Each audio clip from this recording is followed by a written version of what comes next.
Hey there, guys, and welcome back to the Travis and Damian podcast, episode 96. We're available on anchor.fm/Travis Damian podcast, along with Spotify, Apple Podcasts, Google Podcasts, and many more. First, we're going to talk about everything at D23. Then we'll briefly head into our recent activities in gaming and anime. Afterwards, we'll head into the general news, including GTA 6 leaks, Twitch drama, and video game Dunkey. Next, our thoughts on She-Hulk episodes 5 and 6.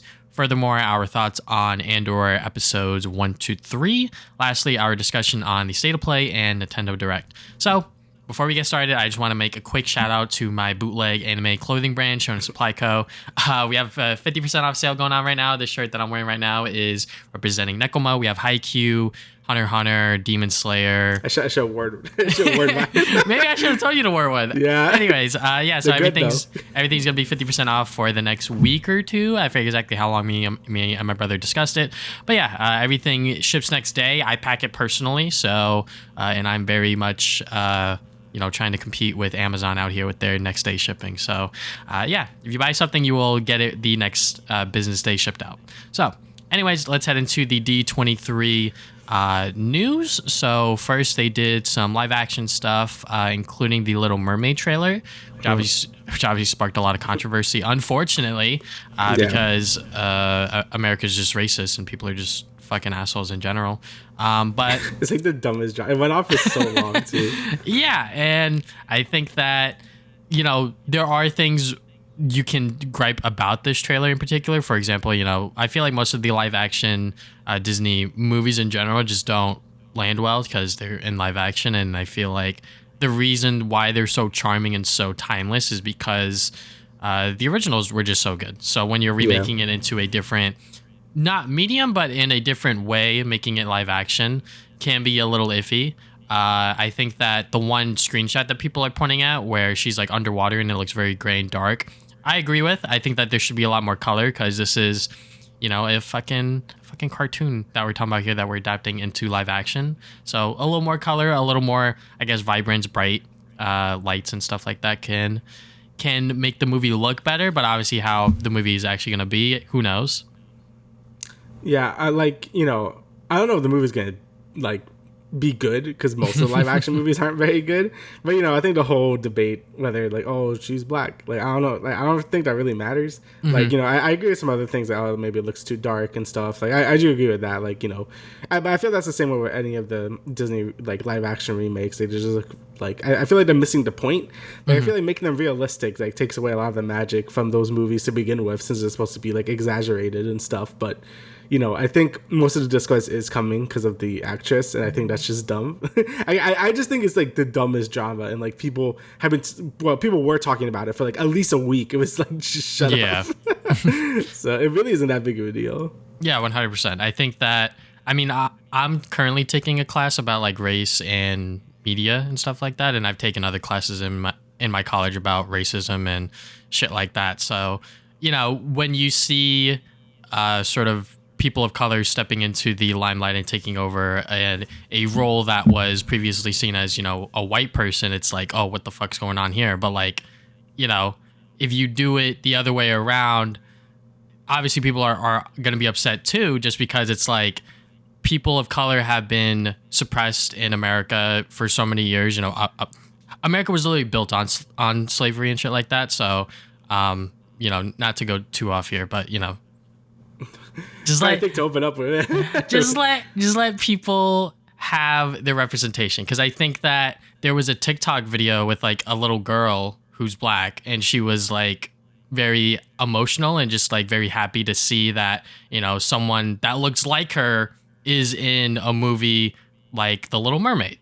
And I think that representation is very important. I think that's why I love Miles Morales as Spider-Man, because it doesn't matter who you are, what color you are, whatever shit like that. Anyone can be Spider-Man. And Miles Morales really, I guess, echoes that even more, because, Peter Parker's a fucking white boy. So, seeing Miles Morales, as a person of color, and he's also half Latino as well. So that just makes it even better. Yeah. So basically, just don't be racist.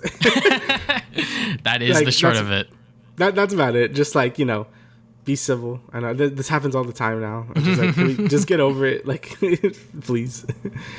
But yeah, anyway, before that out of the way, because that was a whole discussion.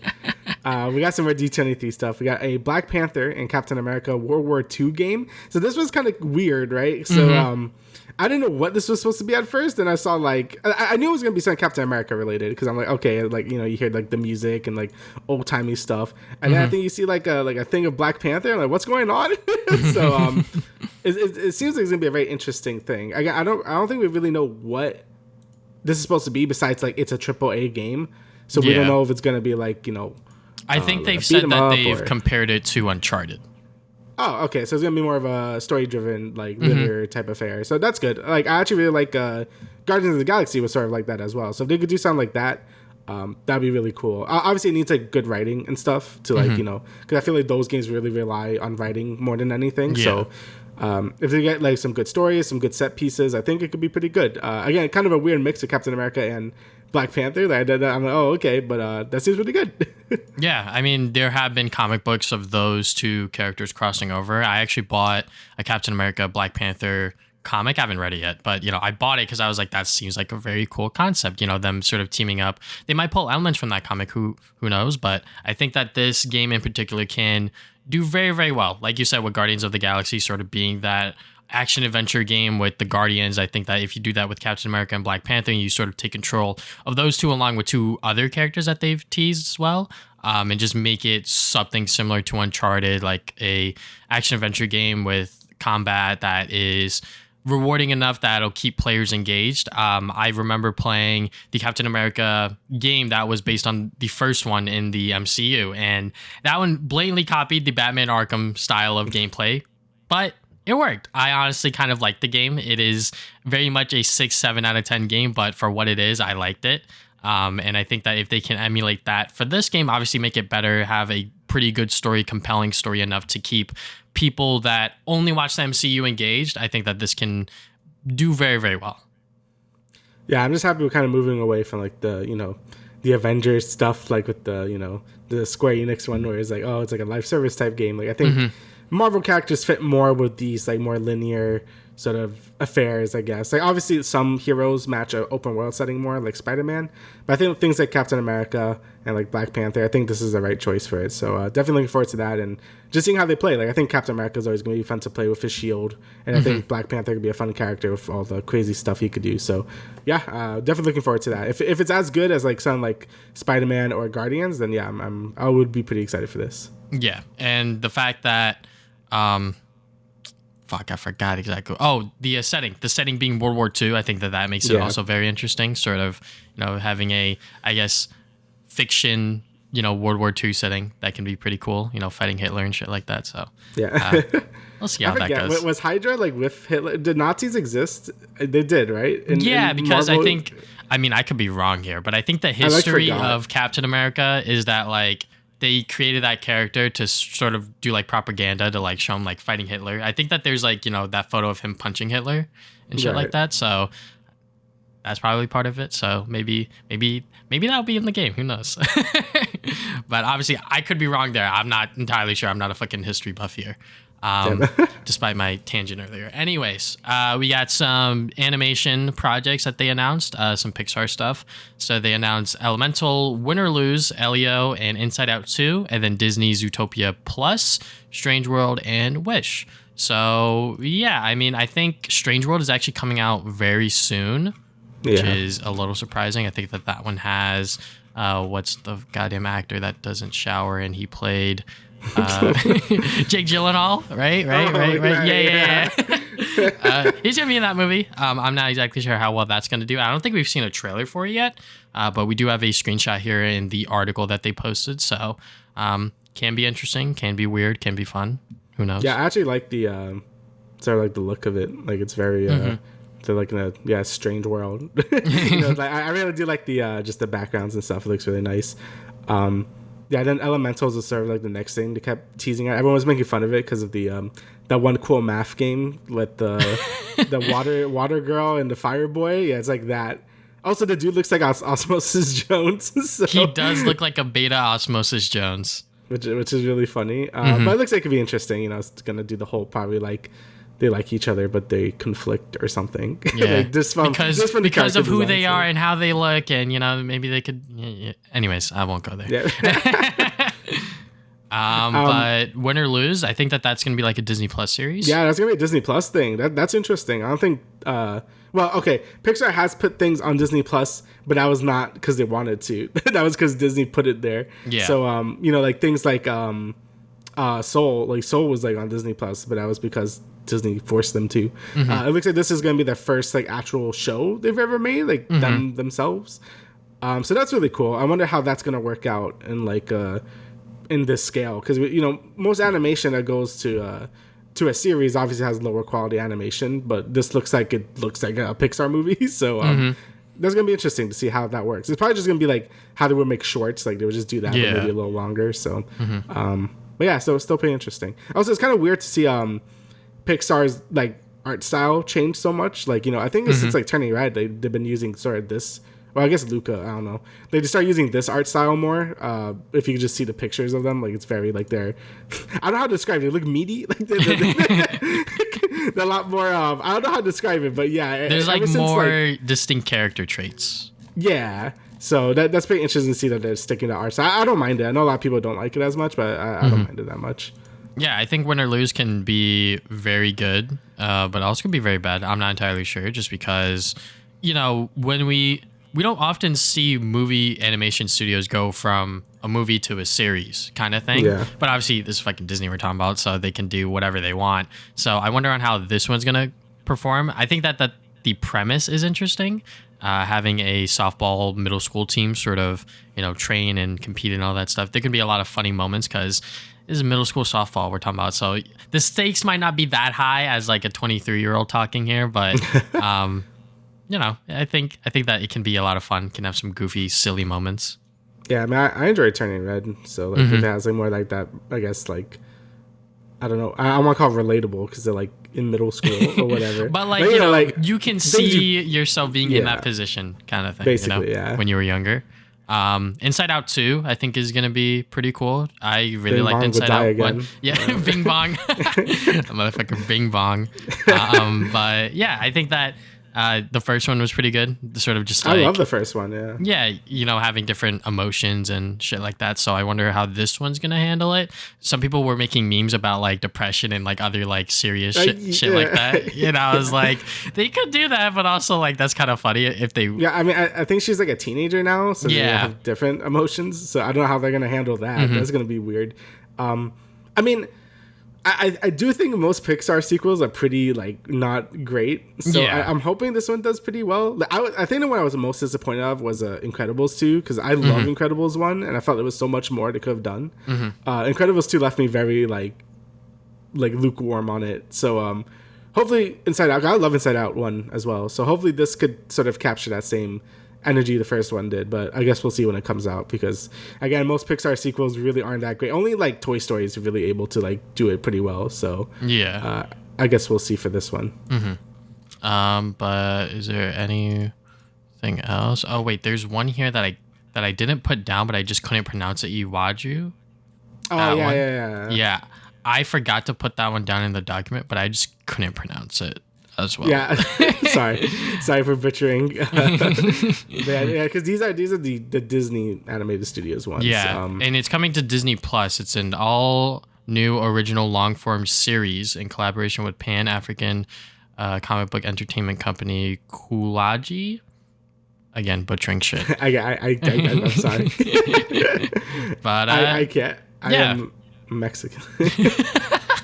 A long form series on Disney Plus. I don't know what that exactly means or entails, whether that just is just like a series of just like episodes and stuff, just like with Win or Lose, because I don't think they described that one as a long form series, if I'm not mistaken. So yeah.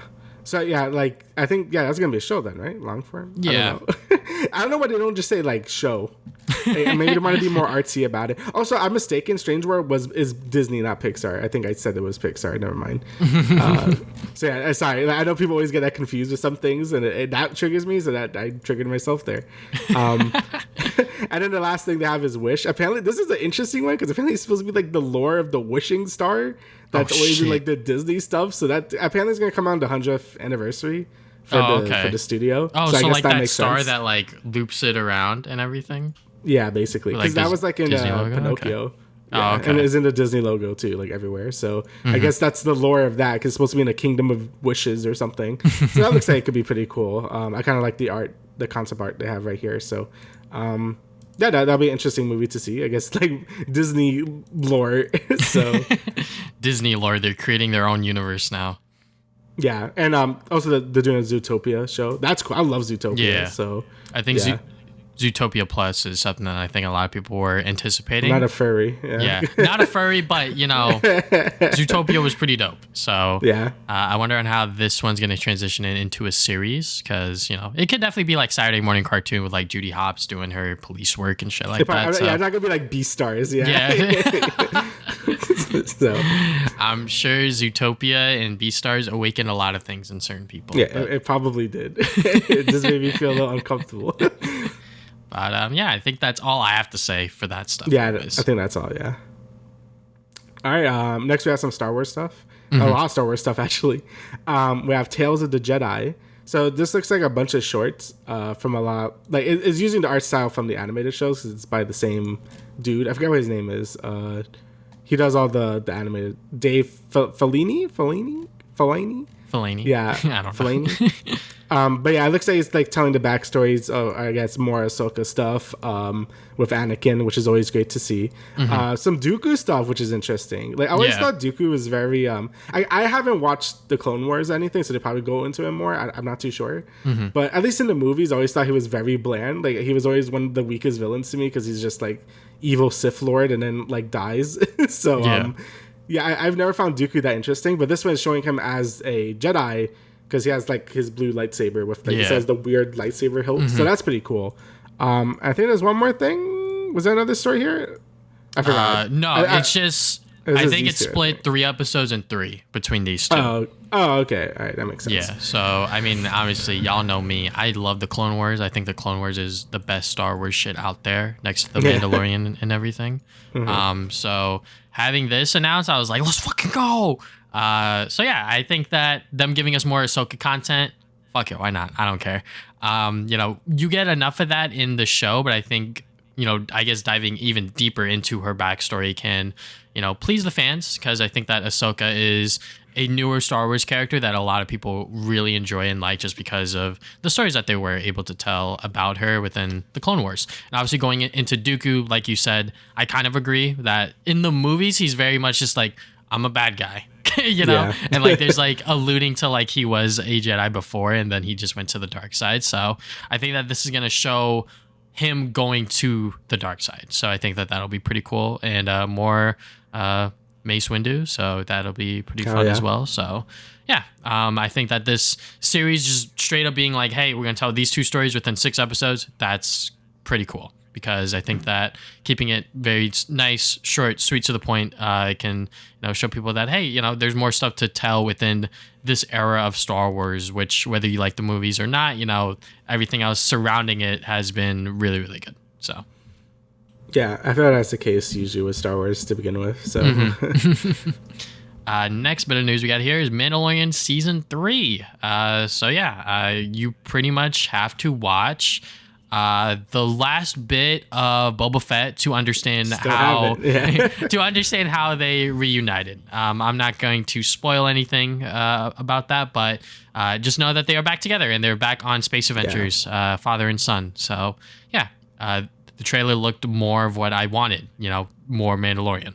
So yeah, I mean, I fucking love Mandalorian, so like I'm, you know, happy it's continuing. I hope it has like, you know, a good plan of what they want to do with the plot and stuff, because, you know, Mandalorian has some weird stuff where it's like it has a plot, but like a lot of the time to do what like the side questy episodes where they just kind of do whatever for a little bit. I know that's always been an issue some people have with the show, but it looks like they're setting things up with like the whole Mandalore stuff. So hopefully that plays, you know, a part into this, because, you know, if you watch the other seasons, you'll know that, you know, he did stuff and other Mandalorians don't like that. So Yeah. Definitely looks like it's gonna be interesting. I'm definitely looking forward to it. It's still one of my favorite Disney Plus shows. So hopefully they don't drop the ball or anything, but it still looks good. So definitely looking forward to it. I really need to watch Boba Fett now. I've been putting it off for so long. You don't have to watch all of it. Like I said, you literally just need to watch like the last bits of it.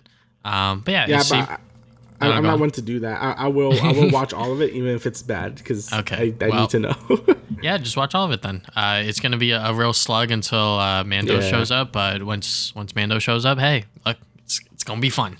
But it seems like Jon Favreau really knows what he's doing with the show, and obviously, Disney's backing it, so there is the budget there. And I think when the first season came out, it was like we're not gonna learn until like his true identity until like season 4 or 5. So now we're getting like pretty close to Baby Yoda's true identity or some shit. So that's just something that I just remembered because that was like a big thing when it came out. But more Mandalorian. I'm all for it. I feel like a lot of people are going to resubscribe to Disney Plus just to watch this show because it's definitely one of the better Disney Plus shows because it was the first one to come out and it really hooked a lot of people into getting the service. And on top of that, season 2, there's a lot of fan service, which I think that some people could have done without because I think that season 1 of Mando does so good because it strays away from, the Luke Skywalker stuff and everything like that. So, season 3, if we get more of that stuff, I'm all for it. But it seems like we're going to focus a lot more on, like Damian said, the Mandalore.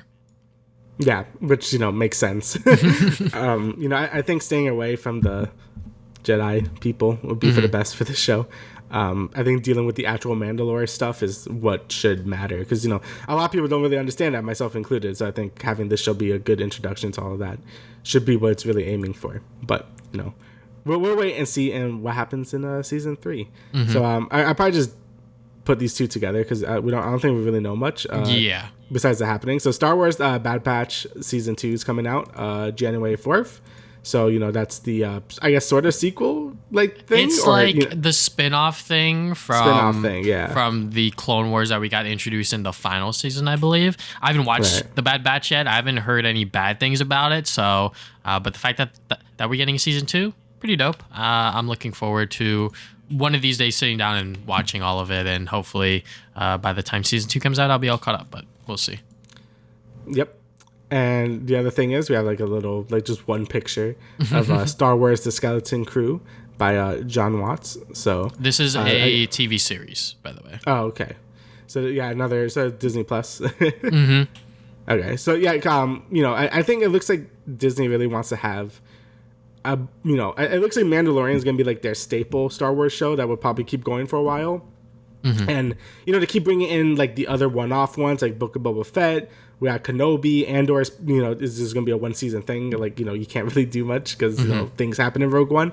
So this looks like it might be the same thing where it's like, okay, here's like another mini series of Star Wars, and then you get Mandalorian season 4 like the year after that or something. I don't know. It looks like that's kind of their strategy with the Star Wars stuff because Marvel, they have so much things to work with. With Star Wars, it's a big galaxy as well, but they usually focus on too many small things. So but we'll see. I know that's always a complaint, like too much Skywalker, and I agree. So hopefully this Andor has been pretty different so far, and we'll talk about that later. So hopefully this could follow suit with that. Yeah, and Skeleton Crew, just looking at the Wikipedia fandom page, it seems like it'll take place after episode 7, Return of the Jedi. Okay. 4, 5, 6, 7. Yeah, 7. I'm fucking stupid. I can't read Roman numerals, and I don't remember which Star Wars things are what. But anyways. What? Okay, yeah. John Watts is he created this, and he's executive producing it. So, say what you will about his sort of Spider-Man trilogy. He obviously went into it very nervous. And I think that this has been said a lot of times in interviews, whether it be Tom Holland or John Watts himself saying it, that like when he went into it, he was very nervous and scared because like it's fucking Spider-Man we're talking about here. So like if he fucks it up, they could just replace him. And like as you see, as the movies go on, he gets better as a director. He gets a lot more comfortable.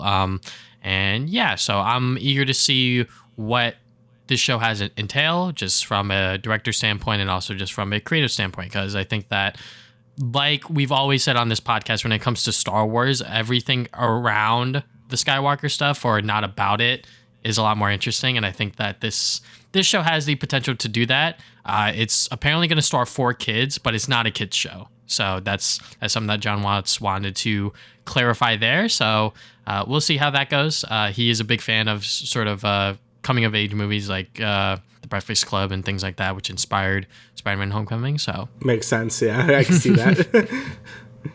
I'm eager to see how this one plays out. Yeah. I mean, yeah, again, as long as it's like sort of different. Like, I love Jedi, obviously, but I do want to see more Jedi things that aren't like Skywalker stuff.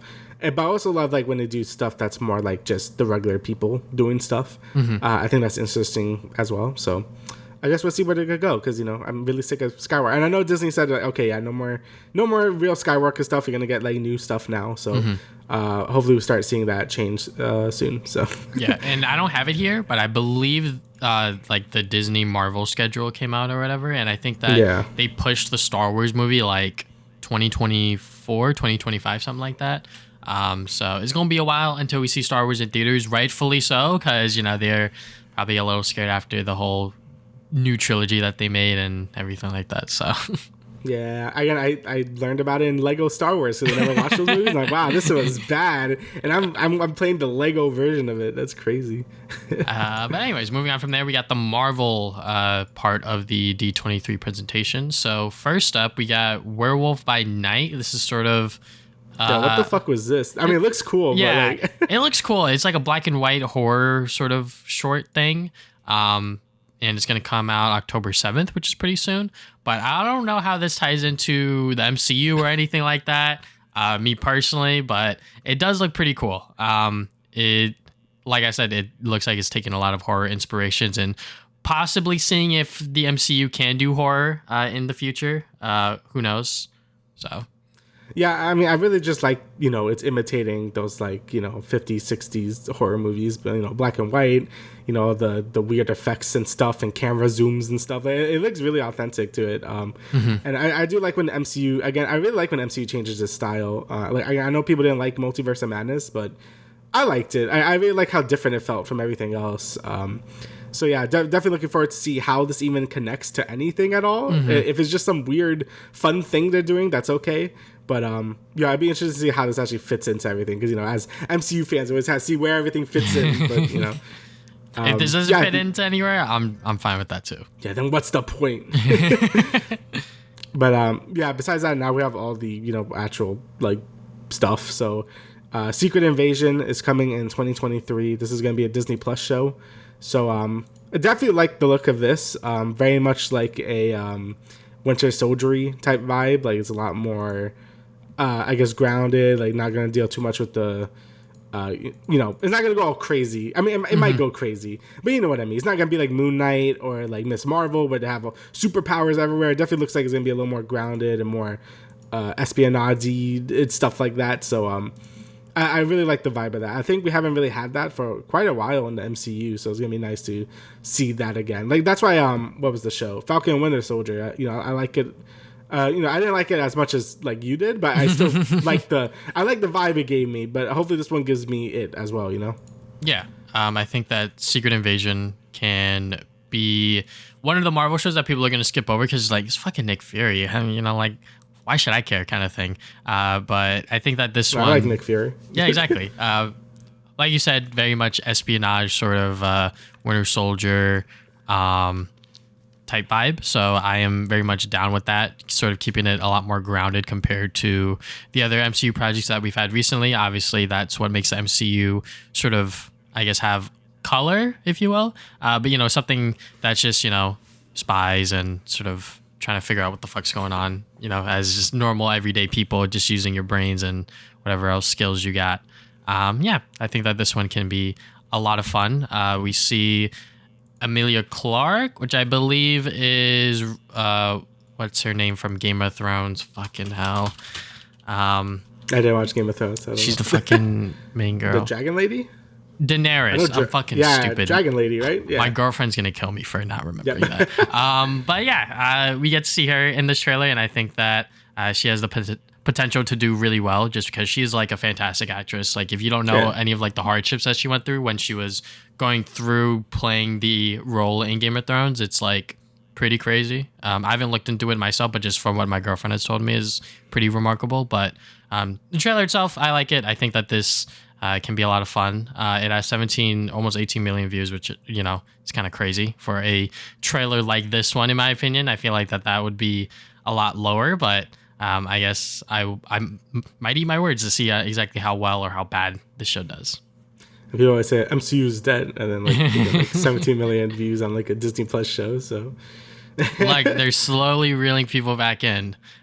So next thing we got here is we got a new IronHeart logo, and also Ryan Coogler is going to be executive producing the show.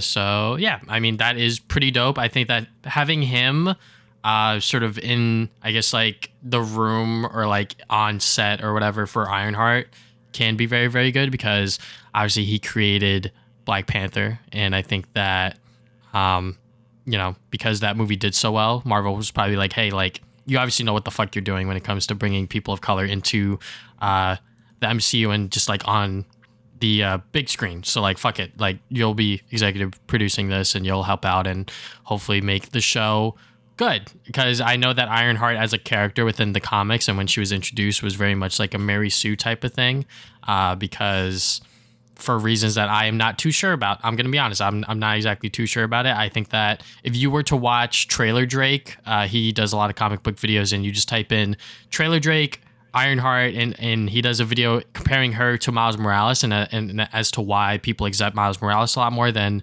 Ironheart. I think that his sort of research and his knowledge is very much beneficial for people like myself, or even listeners that are like, hey, I don't know shit about comic books. If you just watch his videos, he knows like way too much shit. I'm gonna be honest. For a person who didn't like read comics growing up, like he got into the medium because of like his ex-fiance, which is like fucking crazy.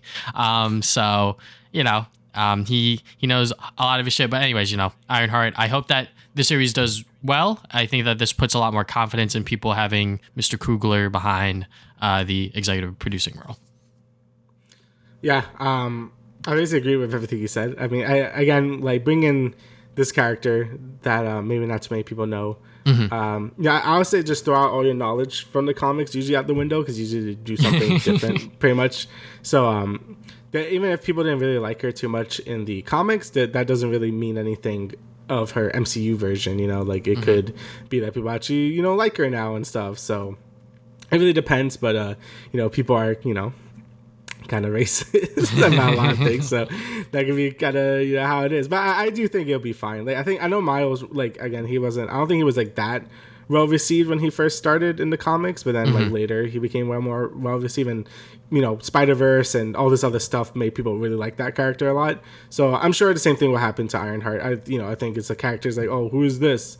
But then you know, probably later people will be like, oh, okay. So I think that go on. I think that them inserting her into the new Black Panther movie is very smart. I think that when they do that for any character, honestly, like when they did that for Black Panther within Civil War, like that was a great way to just introduce the character real quick and then give him his own movie later. So yeah, I agree. I was gonna say that anyway. I think having the character show up in some other movie just to like get people like sort of situated with that character makes a lot of sense, and it can hype you up to be like, oh, I want to know more about that character and stuff. I mean, I know it was hype when, you know, everyone saw, I know it's not a new character, but we saw Spider-Man in Civil War, like, oh shit. Yeah. So I think that's always a fun time to have that sort of thing happen. So yeah, we're just gonna see how she does in Black Panther 2 and then her own movie. So yeah, I think that'd be interesting. Just real quick before we move on, I said Trailer Drake, that was his old name. Comic Drake, and then just type in Ironheart. He has 2 videos on there. The first one, My Problems with Ironheart, and then the second one was Why Miles Morales is Loved and Riri Williams Hated. So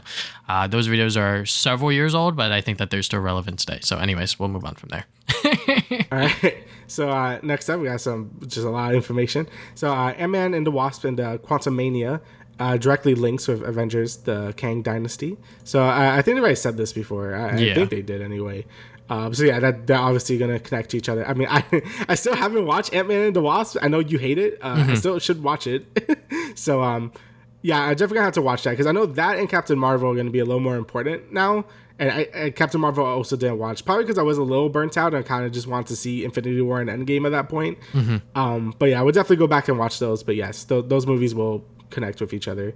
And probably because I know there's like a lot of different Kangs and stuff, so they probably like will fight a Kang or something. Yeah, we don't know yet because it's like, you know, that they've been a little. Only really Loki has really dealt with the Kang stuff right now. Like they're probably gonna get into it now with all the movies coming out, but I guess we'll see when this actually comes out. Yeah, I know Ant-Man 3, Kang is gonna be in it, like 100%. Yeah. So having it directly linked with the Avengers movie, that's gonna be pretty cool. This will probably get people actually to watch this movie because they're like, I want to watch Avengers. So to know more information and sort of actually see what happens on screen and not just read something on Twitter or on a Wikipedia or whatever, you know, just to get spoiled by that, which, you know, some people do like doing that, but that's to their own nature. Anyways, you know, Ant-Man 3, I'm very pessimistic about it. I think that's the word. I like Ant-Man 1. I know it's like, you know, not the best. Yeah, but I mean, I love Ant-Man 1, which is why when I watched Ant-Man 2, I was like, what is this shit, man? Like, this is so bad. Literally, like, the last act of the movie just falls apart in my eyes because I'm just like, what are they doing? So hopefully this one's a little better. I think that it's most of the same team with, like, writers and directors and stuff like that for this movie. So we'll just have to wait and see on how that all pans out. But, yeah, you know. That's all we know about Ant-Man 3 publicly. I know that they showed a lot of other stuff like in the hall that they haven't released yet. So next thing we got here is Armor Wars begins filming next year and takes place right after Secret Invasion.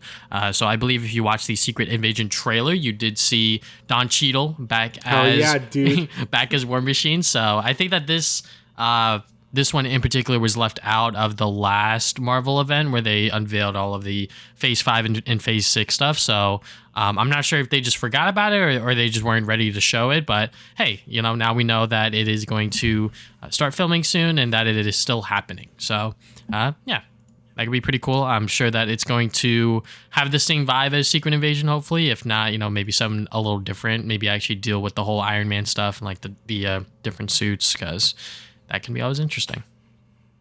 Yeah, we haven't really had any Iron Man stuff, obviously, for a while. So it'd be kind of cool to see like the suit and stuff again. All right, so next we got pretty big news for a lot of people I know, because you know, the Fantastic Four thing is a big thing, but that people really want to know the casting stuff. But unfortunately, they said nothing about that. But Matt Shakman is going to be directing it. I think he did WandaVision, right?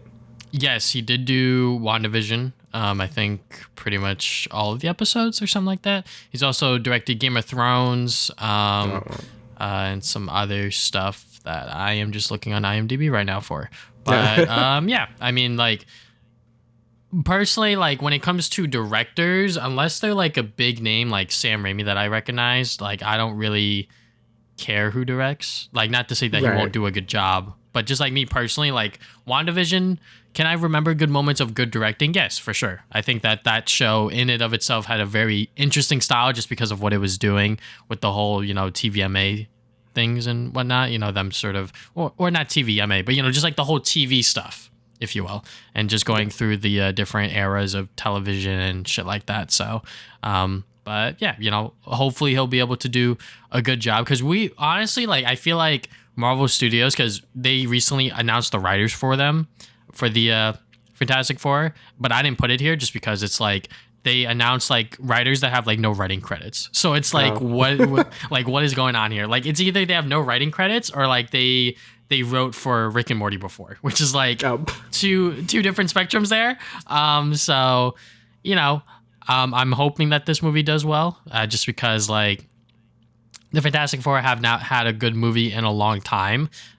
Some may say never. You know, I'm not going to go as far to say that, but, you know, I think that introducing them into the MCU is like a pretty big thing. So they're probably going to try to take their time with it. And I know that they said that they weren't going to introduce the X-Men for a while now either, which is kind of weird because they just like got all the rights for them to. So they kept teasing X-Men stuff everywhere.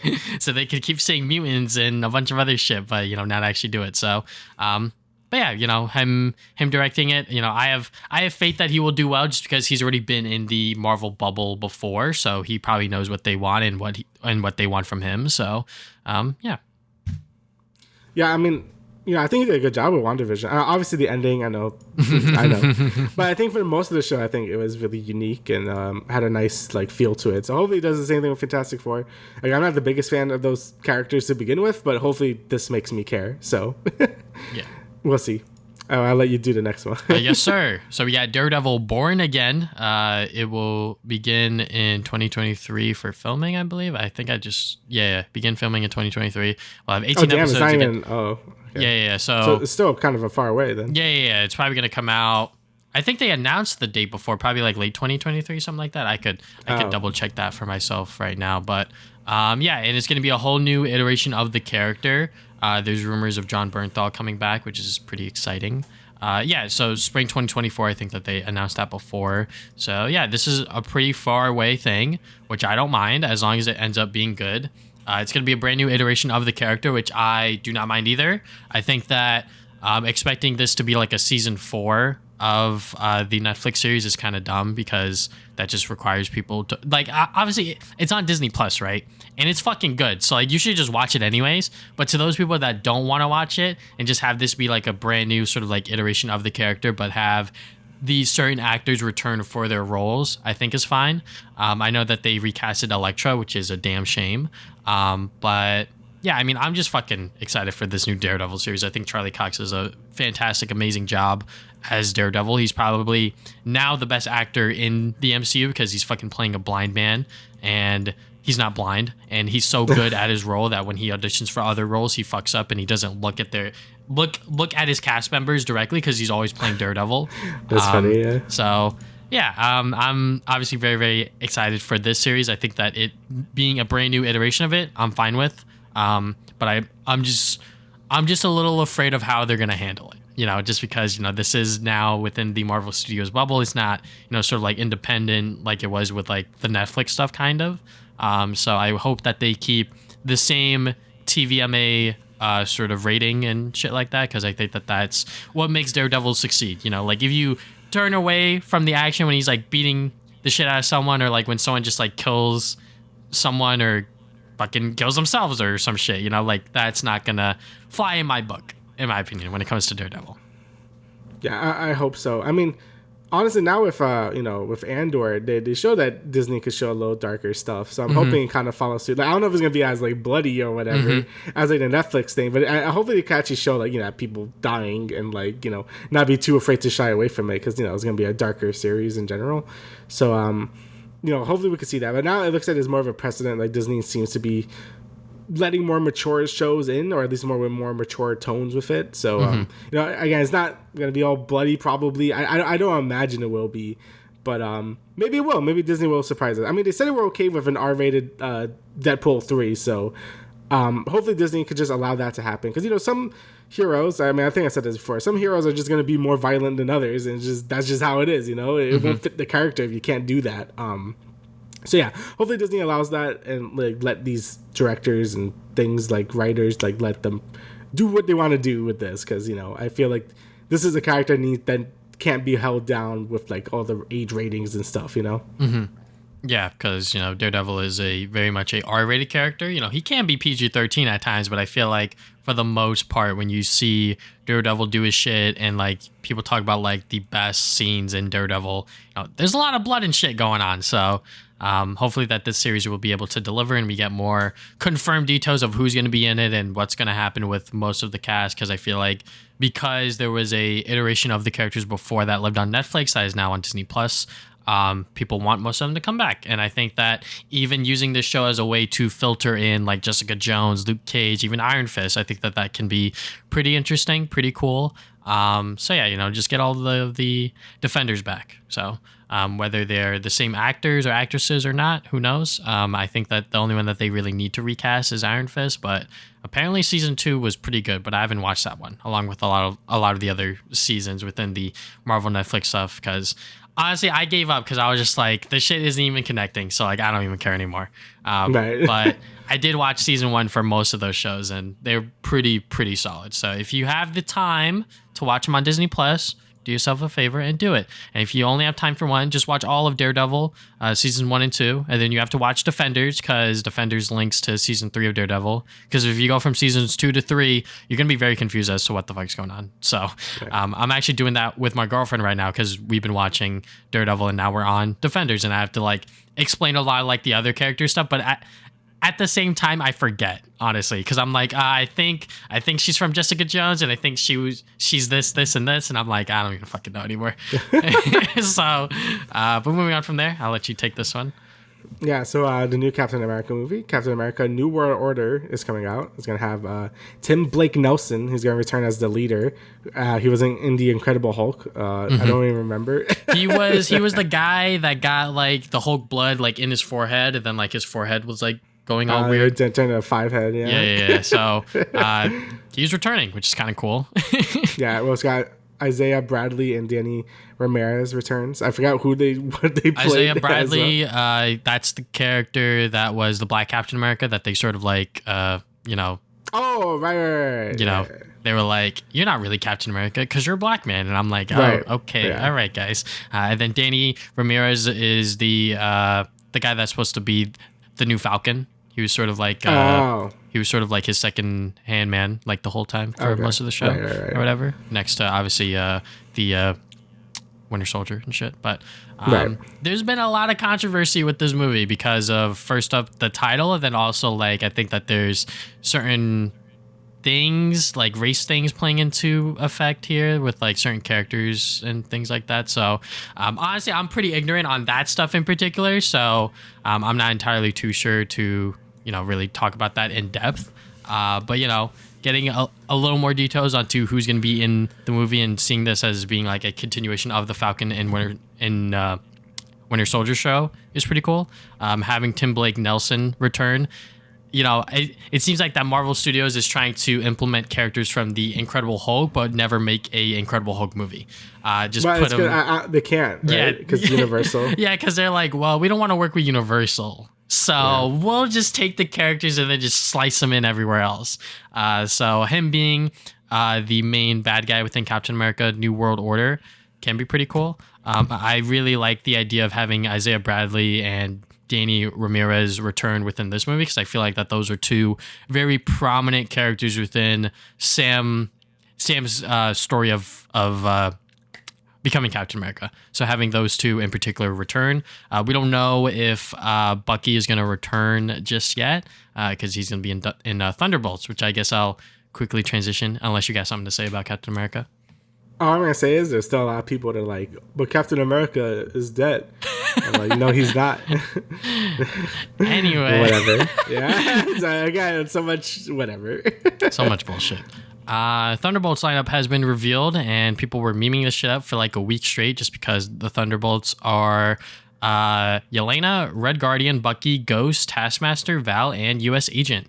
This is a very underwhelming lineup, I would say. I would definitely agree with most people just because it's like, this is what happens when you kill off most of your bad guys within Marvel movies. You can't make a movie about like the bad guys kind of thing, So yeah, I mean, like for what they're trying to do to make this like a sort of like Suicide Squad kind of thing can be a little interesting. I feel like most of these characters, other than Bucky, I feel like Bucky's more of like a hero now. Most of them, yeah. Well, in I guess like in the eyes of the public, he's a little iffy because he did some like terrorist shit, like actually. I guess most of them classify as like anti-hero kind of thing. So yeah, I mean, I don't know how this movie's going to play out just because it's like there's a lot of weird and interesting characters that they're just meshing in here for the sake of meshing them in here. I feel like the Taskmaster adaptation for the MCU is really fucking bad. So yeah, who the fuck knows on how this movie's going to do. But, this, I guess, like concept splash art, if you will, here, it looks okay, I guess. I don't know. To pick your champion here. But, yeah, I mean, it's whatever. I mean, they've been kind of leading up to this with some of the other Disney Plus shows about like some of the people going to the Thunderbolts, and it looks like they're just adding some people here because like why not? Because if not Captain America is just like join the Thunderbolts and stuff. So same with Elena. So like yeah, like those two like were for sure gonna be there, but I don't even know why Bucky's here. Like I don't know what happened. So yeah, it's gonna be interesting to see what happens here. But I'll see what happens when it actually comes out. But as of right now, I don't know what they're gonna do because I don't know even what this group is supposed to be. Like I know they're like anti-hero type stuff and be like a Suicide Squad, I guess. But at that point, they're just kind of like heroes at that point. So I don't really know what they're trying to do. But I guess we'll see. I don't know. Ghost is from Ant-Man 2, and her story's like, I get it, but at the same time, I'm like, this shit was so executed badly. So I don't know. I feel like most of these. No, go on. I was gonna say, who the fuck was Ghost? And my brother's like, oh, that was from Ant-Man 2. I'm like, oh. Yeah, I feel like most of these characters are from like they're either like Bucky or they're from movies that are just like mediocre. So like you know. Elena, Red Guardian, and Taskmaster are from the Black Widow movie, which, you know, was not good, I would say. And then Ant-Man 2 was real bad. And then I guess Val, I don't know what the... Who's Val? Yeah. Valorant? Stop. Because, like, that's, I guess, like, the person all the way on the... Oh, that's the girl that was talking to U.S. Agent at the end of... Falcon, and also at the end of what's it called? Black Widow fucking, talking to Seinfeld lady. Yeah, Seinfeld lady. Yeah. So, yeah, I don't know how this is gonna do, but I do like Elena and Red Guardian. Yeah. I think they're cool, but like in terms of funny characters, like I don't know. I guess we'll see when it actually comes out. Yeah, very much a hodgepodge of just random characters that they just threw together. All right, so it makes me sad. I think in the original Thunderbolt, I think like Ghost Rider is supposed to be in it or something. Like that would have been sick, right? But I know Ghost Rider doesn't exist yet here. But anyway, so the last like D3 Marvel thing is the Marvels is going to focus on 3 heroes as they keep trading places with each other every time they use their powers, and they must team up to fix their problems. So it's basically Freaky Friday, but superheroes. It's basically what I'm getting from here. So I'm guessing it's Captain Marvel, Miss Marvel, and I don't know who the third one is. Yeah, I forget her name, but she was in WandaVision. And Monica. Oh, right. Okay. Yeah, so those 3 are, I guess, gonna try to team up and shit like that. I mean, like at the end of Miss Marvel, it's sort of teased it with Brie Larson being there. Oh, whoops! Like that was pretty hype, honestly, when I saw her show up in the show. But yeah, this movie seems to be connecting, I guess, all 3 of those characters together and sort of figure out their problems and come together with their space powers and shit like that. So, but yeah, you know, I guess like this Freaky Friday premise can be a little fun. But yeah, I mean, I'm more looking forward to seeing Miss Marvel in like an actual movie, just because the actress also is like just like a big fucking fangirl. Like she was, oh my god, I met Charlie Cox, I met fucking Harrison Ford and shit like that. So you know, I'll freak out too. Yeah, she's much of a fan as we are. So I'm excited to see on how she does within her first, I guess, like Marvel movie, if you will. All right. I think that's all the D3 stuff. Yeah. So now we'll get into our recent activities. I know we are almost an hour in, but so I'll go first real quick because I don't really have a lot to talk about. So TFT, Teamfight Tactics, League of Legends, they have a new set. And every single time there's a new set, I kind of just go in blind and just like figure shit out on my own. I'm just like a silver gold player, so like I don't really care that much. I really just play it just to like waste an hour and just like relax for a little bit. But then again, TFT does get a little stressful and stupid because it's like, how the fuck is this working? But yeah, it's just a fun little, I guess like auto chess game. So just still playing that. And then Rent-a-Girlfriend season 2 ended, and I've been watching that as it kind of comes out. What happens is that I miss a Saturday and then I miss 2 Saturdays. So then I have to like watch like 2 or 3 episodes at a time. But yeah, Rent-a-Girlfriend season 2 ended because I know what happens because I'm now a fucking manga reader. Obviously like the surprises and like the bullshit that like, Chizuru and Kazuya get up to. I'm not, surprised by it because like I remember myself reading certain panels within the manga and I'm like, oh, now it's being animated. But the animation quality is not all that high compared to season 1. I notice a lot of just like the images and shit like that just don't look that great. But But yeah, I mean, like, it's more Rent-a-Girlfriend. So, like, if you liked Rent-a-Girlfriend season 1, you'll probably like season 2 and see where Chizuru and Kazuya go in. The most interesting part of the manga was adapted within this season, in my opinion, which I won't spoil here just because I was like kind of surprised by them going into that. So yeah, I really liked, I think it was the second to last episode or the last episode of this season where they dive into that stuff. But yeah, season 2 of Rent-a-Girlfriend, it's okay. I gave it a 7 out of 10 on my any list sort of thing. But yeah, I mean, it's kind of hard for me to judge because I know what's going to happen, but at the same time, I didn't really feel that like excitement when I watched Rent-a-Girlfriend season 1. But then again, you know, I didn't read the manga and I didn't know anything. So it's a little hard for me to, you know, judge it, I guess, like objectively kind of thing. But yeah, it's okay. That's pretty much the gist of it.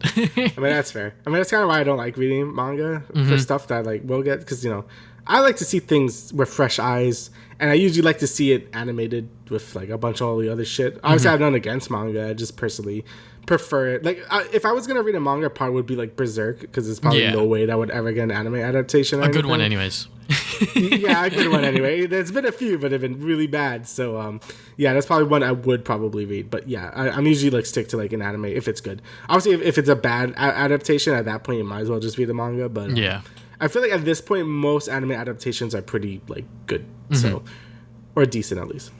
All right, so anyway, for my stuff, I just doing a lot. So Splatoon 3 came out. So yeah, I played Splatoon 3, and you know, I know it's getting memed on. It's like, oh, it's the same game. I definitely feel like it feels more like a Smash 4 to Smash Ultimate type deal, where yeah, it looks similar, but I think there's enough changes in it to make it feel so much more refined than the previous game, because Splatoon 2 didn't really update much in terms of like mechanics or graphics or whatever. You know, they added Salmon Run, which was great, which was like the big feature, and it made it feel new, and it was, you know, I love Salmon Run, but for the most part it's pretty much just, yeah, Splatoon 1 but on Switch, which is fine because a lot of people didn't have a Wii U. With this game, I definitely feel like they did refine a lot more stuff. They gave you more movement options with the squid roll and the squid surge. I've been seeing the squid roll being used a lot more now in like the higher levels, because you could like in swim form you could do like a backflip, and that gives you like armor and a bunch of other bullshit, and it's like really technical stuff. It really adds a whole nother layer to the game, and just like, I guess teching people and stuff or whatever. Like, it's a whole bunch of shit now. It makes the game harder, but I think that's good. I think it does like add a lot more play into the game. You know, they took away some of the broken abilities, like there's no more damage up or whatever, because I know that's a big problem in Splatoon 2 and 1, because you could just make your weapon stronger. And some weapons didn't have damage up and some did, and it was like a whole weird thing. This game, that's not a thing anymore. I think the game does look prettier. Like, it definitely does pop a lot more now. The UI looks a lot cleaner. It's way easier to join games and stuff, even if it still has Nintendo jank. Like, if you join a friend in a ranked game, you can't cancel it for some reason. In regular turf wars you can, but in ranked games you can't. I don't know why, but the reasoning but it's just is dumb. So yeah, it still has the Nintendo jank, but I definitely feel like a lot of the underlying and like so like the behind the hood things that, you know, most people won't really recognize at first glance is improved, and it definitely feels like a more like a really polished sequel. So I definitely think it's worth it just for all that stuff. But in terms of new content, I think the single player was fantastic. Like, I really, really enjoyed it. I don't know if I liked it more than Octo Expansion, but it's definitely on the same level. It definitely has the same creative ideas and level designs. The levels are more bite-sized than they were in 1 and 2, but there's a lot more of them with more interesting ideas. So you're not just doing like a straight level where you shoot stuff. Like, you know, there's times where, oh, you only have this one special, but it's like unlimited, so you go crazy with it, and like, you know, a bunch of other cool little gimmicks and stuff. So that was definitely what I really liked about Octo Expansion, and they really carried over that well with this game as well. The single player also had like a sort of like a big sort of hub world for each, like, you have like 6 different islands, and each of these islands have a bunch of little secrets and stuff. And I think that was smart to hide the secrets and stuff in the hub world instead of the levels, because it makes the levels more fast paced and fun to play through. So I think that was a really good idea they had to sort of mix the ideas of the 1 and 2 campaign and the Octo expansion to make this. And I think it turned out really well. It was a really good campaign. I really enjoyed it. Salmon Run is definitely a lot harder now. I'm professional, but like it's really hard to win like anything now once you get to to the higher levels. They added a new king salmonids, which are really hard. When you win a match, you sort of have like a meter on the side of your screen, and the more you win, the more like fill that bar gets. And once it gets to a high enough level, you can fight the king salmonid. And right now it's like this big boy, and he sort of like hops and makes giant shockwaves and shit. The way you're supposed to kill him is kill a bunch of the other boss salmonids and then like take their golden eggs and shoot it at him. But it's really hard because obviously a lot of players don't know what they're doing and it kind of just dies. So yeah, it's definitely really hard. I've beat it only once and I probably fought it like 6 times at this point. So yeah, it's definitely a hard thing to win against. Hopefully they add more as well. I think they will. But yeah, it's definitely a cool idea. I do think it might need a little balance tweaking to make it just a bit easier, because playing with randoms is obviously going to just be harder in general. So hopefully I think they just need to add more time. We only have 100 seconds to beat the thing, and that's way too little time. I definitely think they should maybe make it like 160 seconds or something. I think that would be a better time limit to actually kill this thing. But overall, I think it's a lot of fun. And multiplayer wise, they added more new specials, which I think are all really fun. I really like the Trizuka, which is like a giant bazooka that you just shoot 3 times. I really love that special. The killer whale, like 5 point whatever, or 5.1. That's a fun one. You just kind of target someone and shoot lasers at them. I definitely found the new specials to be a lot more fun than the Splatoon 2 ones, because I felt like they kind of over course corrected themselves, where the Splatoon 1 specials were pretty broken but fun to use, and the Splatoon 2 ones felt like a lot more boring and not as fun to use. So I think just to hit a nice balance between the 2 games. And yeah, besides that, the game's just super fun. I've been playing the shit out of it. I'm A- right now. I'm gonna see if I get S. Probably not. But yeah, it's a ton of fun. I highly recommend it. I think it's a good time. Next game I've been playing, Last of Us Part 1. So obviously they remade this game, even though a lot of people think it didn't deserve a remake and stuff. It is a PS3 game that came out 10 years ago, but they remastered it on PS4, and people thought, like, why do we need to remake? Obviously I never played Last of Us ever, so this is my first time really experiencing it. I beat it summer, so I did all of summer, and yeah, the game is really good. I can see why people really like it a lot. It really reminds me of when Walking Dead was like good, and that's just sort of what the feel I get from this game, and I really enjoy it. Obviously like the voice acting and story are all top notch. The new facial animations are like amazing. Like they really convey the emotions really, really well of these characters. The new accessibility options are also really good. I've been using the gyro aiming because Splatoon ruined me and I can't aim with sticks anymore. So I just put gyro aiming and it feels so much better to like land headshots. Like it's actually really nice. There's a bunch of other options I didn't really mess with because I want to keep the experience pretty pure. But overall, I like all the accessibility options are really nice. In terms of like the AI improvements, I don't really know, but they do still feel pretty dumb. Like the gameplay still feels very PS3 like type of gameplay. Like I find it fun. Like I'm having a lot more fun with the gameplay than I thought I was going to have. But you're still scavenging for things. The enemy patrol paths are very obvious. The level design is very much like hide here. Like it's not very organic feeling. And again, I don't really know what Naughty Dog was talking about with the whole AI thing. Like maybe they'd be like, oh, I found a dead body, but they probably did on the PS3 version. I don't really know.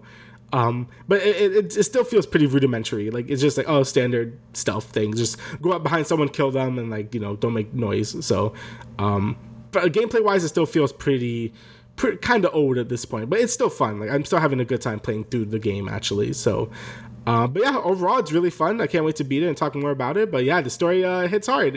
All I really know is the beginning and ending of this game. The beginning still hits hard because, it's really sad. I knew about the beginning and obviously I know about the ending. But everything in the middle, I don't know anything about. So the end of summer was like, holy shit. Oh, yeah. What the fuck? Yeah. So, that was pretty fucked up. But I can't wait to play more of the game. And last, I haven't watched too much of this yet. I only watched 2 episodes because, I was doing everything else. Cyberpunk Edgerunners. So this was the new anime by Trigger, and they're doing Cyberpunk. This was announced forever ago, but they're finally doing it. It's on Netflix, right? Yeah, it's on Netflix. And everyone's saying it's amazing, and I already knew it would be amazing because I love Trigger. And yeah, it's really fucking good. Again, I've only watched 2 episodes, so I really can't say that much yet. All I can say is the animation is amazing. I love Trigger. Like, I love the way they animate stuff. The backgrounds are also just amazing. They did such a good job capturing Night City and making it feel so alive. It makes it feel more alive than the actual game. Like, they did such a good job with it. Just the colors pop really well.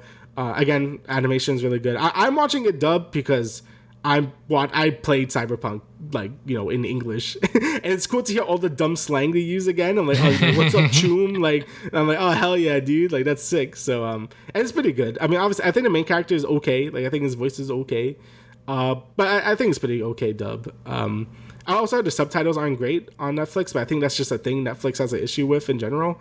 So whatever, I'm just watching a dub, and it's pretty good for what it is. But yeah, overall, really good. Very Trigger in terms of style. It's crazy, bombastic, it's violent. So yeah, definitely looking forward to watching more of it because I just hear it gets better and better as you go on. So yeah, definitely looking forward to watching more.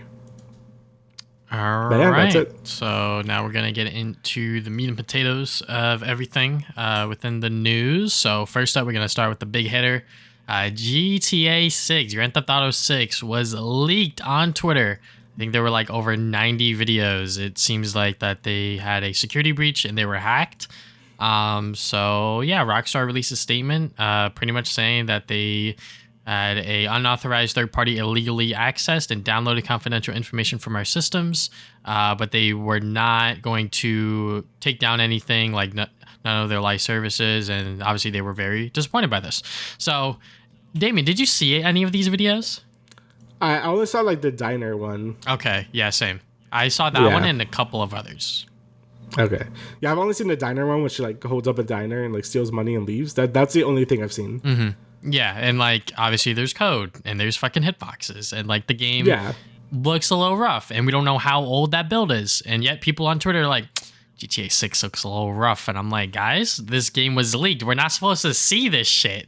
Plus, they're saying that, it looks like Watch Dogs as though the text is on screen. Like, that's like all coding stuff, right? Like, yeah, I'm like, what is wrong with you people? Like, people really don't understand how game development works. Gamer shows he has 2 IQ, actually. Mm-hmm. But yeah, I think that what we saw from that one diner sequence, it looked like that the leaks were true, or like the sort of speculation about a Bonnie and Clyde kind of story with a female and male protagonists, and them doing, some GTA shit. And it looks like it's going to take place in Vice City again. So yeah, I mean, I'm not the biggest GTA fan. I feel like people that love Grand Theft Auto are mainly people that play Grand Theft Auto Online today. But yeah, I mean, the game looks good from like what we've seen of it from the very early build. If that's fucking early, I wonder how the final game's going to look. Just because I think there was a tweet of someone being like, yeah, GTA 6 looks like a finished Ubisoft game, which is like a little true. The game looked very, very, very good graphically. Like, I was very surprised by how good the game looked from just how quote unquote early on we are within development. So whenever they do decide to fully showcase this game to our eyes, whenever they're actually, ready to present it to us, I'm sure that it's going to look amazing. And I think that obviously breaches like this are not good for anyone, especially with the developers, because they're like, oh shit, people get to see our fucking unfinished work and now they're judging us for it kind of thing, Yeah, again, people are just dumb. And like seeing, this is like obviously how the game is gonna look. But honestly, I was kind of impressed from what I've seen. Like, it actually looks a lot more in development, like more further along in development than I thought. Like the character models look like really good for what they were. So yeah, it looks like they definitely are working on the game really hard right now. And it kind of sucks to kind of got the the thunder stolen by some random hacker. But I guess it happens. But still, it's pretty not comfortable to know that. A 17-year-old was able to do all this. We'll talk about that in a second. But yeah, definitely hopefully they learn from this and like sort of put more protection on their servers and all that junk, because these data breaches and like whatever are like really dangerous for like online type games, because they like take all your information and all that stuff. So yeah, hopefully Rockstar will double down on their security now, because this was probably a big like, oh shit. So yeah. Not great. Yeah. But yeah, I guess in terms of who did it, it was a 17-year-old. He was arrested. Apparently, so far. He hasn't been charged with anything. None of this has been like officially, I think, confirmed yet, but this is just what we know for now. So yeah, 17-year-old has been arrested by London police for hacking Rockstar Games and possibly Uber. So apparently he's been getting into more stuff, apparently. I don't want to say anything too much because we don't really know for sure what's happening. But this is just the sort of like the latest development on what's going on. But it's funny how like a 17-year-old could have possibly just hacked a multi-billion-dollar company. That is pretty funny to think of. But again, you also ruin your life for what? So yeah. Yeah, I think that the fact that this was done by a kid is no surprise, really. Someone that is of this age, like really, really young. They don't fucking know too much about the real world and the real consequences. Like, hey, I'm gonna go leak the most anticipated game of all time and see what happens. Yeah, the FBI and fucking everyone's gonna be on your ass to find out who did it, bro. Like, what is going on here? Yeah. So it's like you should have known this was coming. Yeah, you should have like hid under a rock or some shit. I don't know. There were definitely gonna be consequences for leaking so much shit as this person did. Like over 90 videos on Twitter, and like there was a whole Twitter account just like dedicated to just like reposting the videos, and I was like, okay, like this Twitter account's not gonna last that long. But yeah, the fact that they were able to punish or potentially punish the hacker so quick is kind of crazy, because I'm not even sure if the hacker that got into Naughty Dog stuff was ever convicted or arrested or anything like that. Yeah, actually, because there was also a hacker that got into CD Projekt Red stuff with Cyberpunk, and I don't think they got arrested. I'm pretty sure I didn't hear anything about any arrest or anything, but that like he leaked the source code for Cyberpunk and stuff, or was it Witcher? I can't remember. But it was like basically a similar situation here, but it looks like Rockstar was not playing. So yeah, so. This is still a developing story within the GTA 6 leaks, but yeah, hopefully that this person or whoever else did it gets punished, because obviously hacking and leaking shit, it may be good for the people when it comes to certain things, but I feel like for this game in particular, there was no sort of warrant for it, if you will. There was no reason to do it. Yeah, it's just kind of funny. It really is like. I mean, this guy made history. This is probably the biggest gaming leak that ever happened ever. Oh, yeah. So, yeah. So that's, I guess, pretty cool, but also not cool because you shouldn't have not done that. Mm-hmm. All right. This is I got it real quick. All right. So just really brief. So today is actually Sly Cooper's 20th anniversary. So they did a PlayStation blog post of some of the developers sort of looking back on the Sly Cooper franchise, particularly the first one. And also, they announced some new merchandise. So if you want to read the article of them just sort of talking about Sly Cooper and all of the history that they've done with it, go right ahead. It is on the PlayStation blog. And on top of that, they released a key art that you can also get in a poster of just a bunch of Sly Cooper stuff. There's a lot of references. If you've played the games, there's a bunch of characters that you will see in the poster. If you really zoom in hard enough, you'll see. But yeah, then they announced some merchandise. They announced a $32 fucking t-shirt, which is ridiculous. I think that PlayStation Gear products aren't even that high quality to warrant that price ever. Actually, it's fucking $34. Yeah, it is. The quality of their stuff is never that high, because like I bought a Last of Us Part 2 shirt before the game came out because I was hyped, and then I also bought a Ghost of Tsushima shirt, and then I bought some other stuff like on clearance. And like their t-shirt quality, like they're not even like that thick. Like, not to like promote my brand, but like my brand, like we use thicker shirts, and like these shirts are not that thick and like not, that sturdy. But obviously you buy it to support whichever game or whichever series you want. And this is fucking Sony we're talking about here, so they don't even need to charge this much, I feel, in my opinion, for these dumbass t-shirts. But it's fucking Sly Cooper, so I'm gonna throw some money at it. And then they also announced that they partnered with Fangamer to release a Sly Cooper plushie. It's not out yet. You can sign up for when it is available. It'll be available early next year. But yeah, I think that merchandise like this can potentially show the money making that Sony can possibly make if they made more Sly Cooper stuff. But yeah, that's why I bought the shirt, and I'm anticipating the fucking plushie. Yeah, I mean, it's really cool. I hope Ratchet gets something like this as well. I'll buy a Ratchet shirt. Honestly, I really hope this is gonna make me old, because I bought Ratchet when it was like pretty new, and the first game had like this poster. I don't know if you remember. Yeah. But I would love to have, if they made that poster again. I would love to buy that, because I don't know what happened to my older one. It actually might still be in the box. I actually don't know, but that'd be sick to get a new one. I really enjoyed that. But I guess we'll see.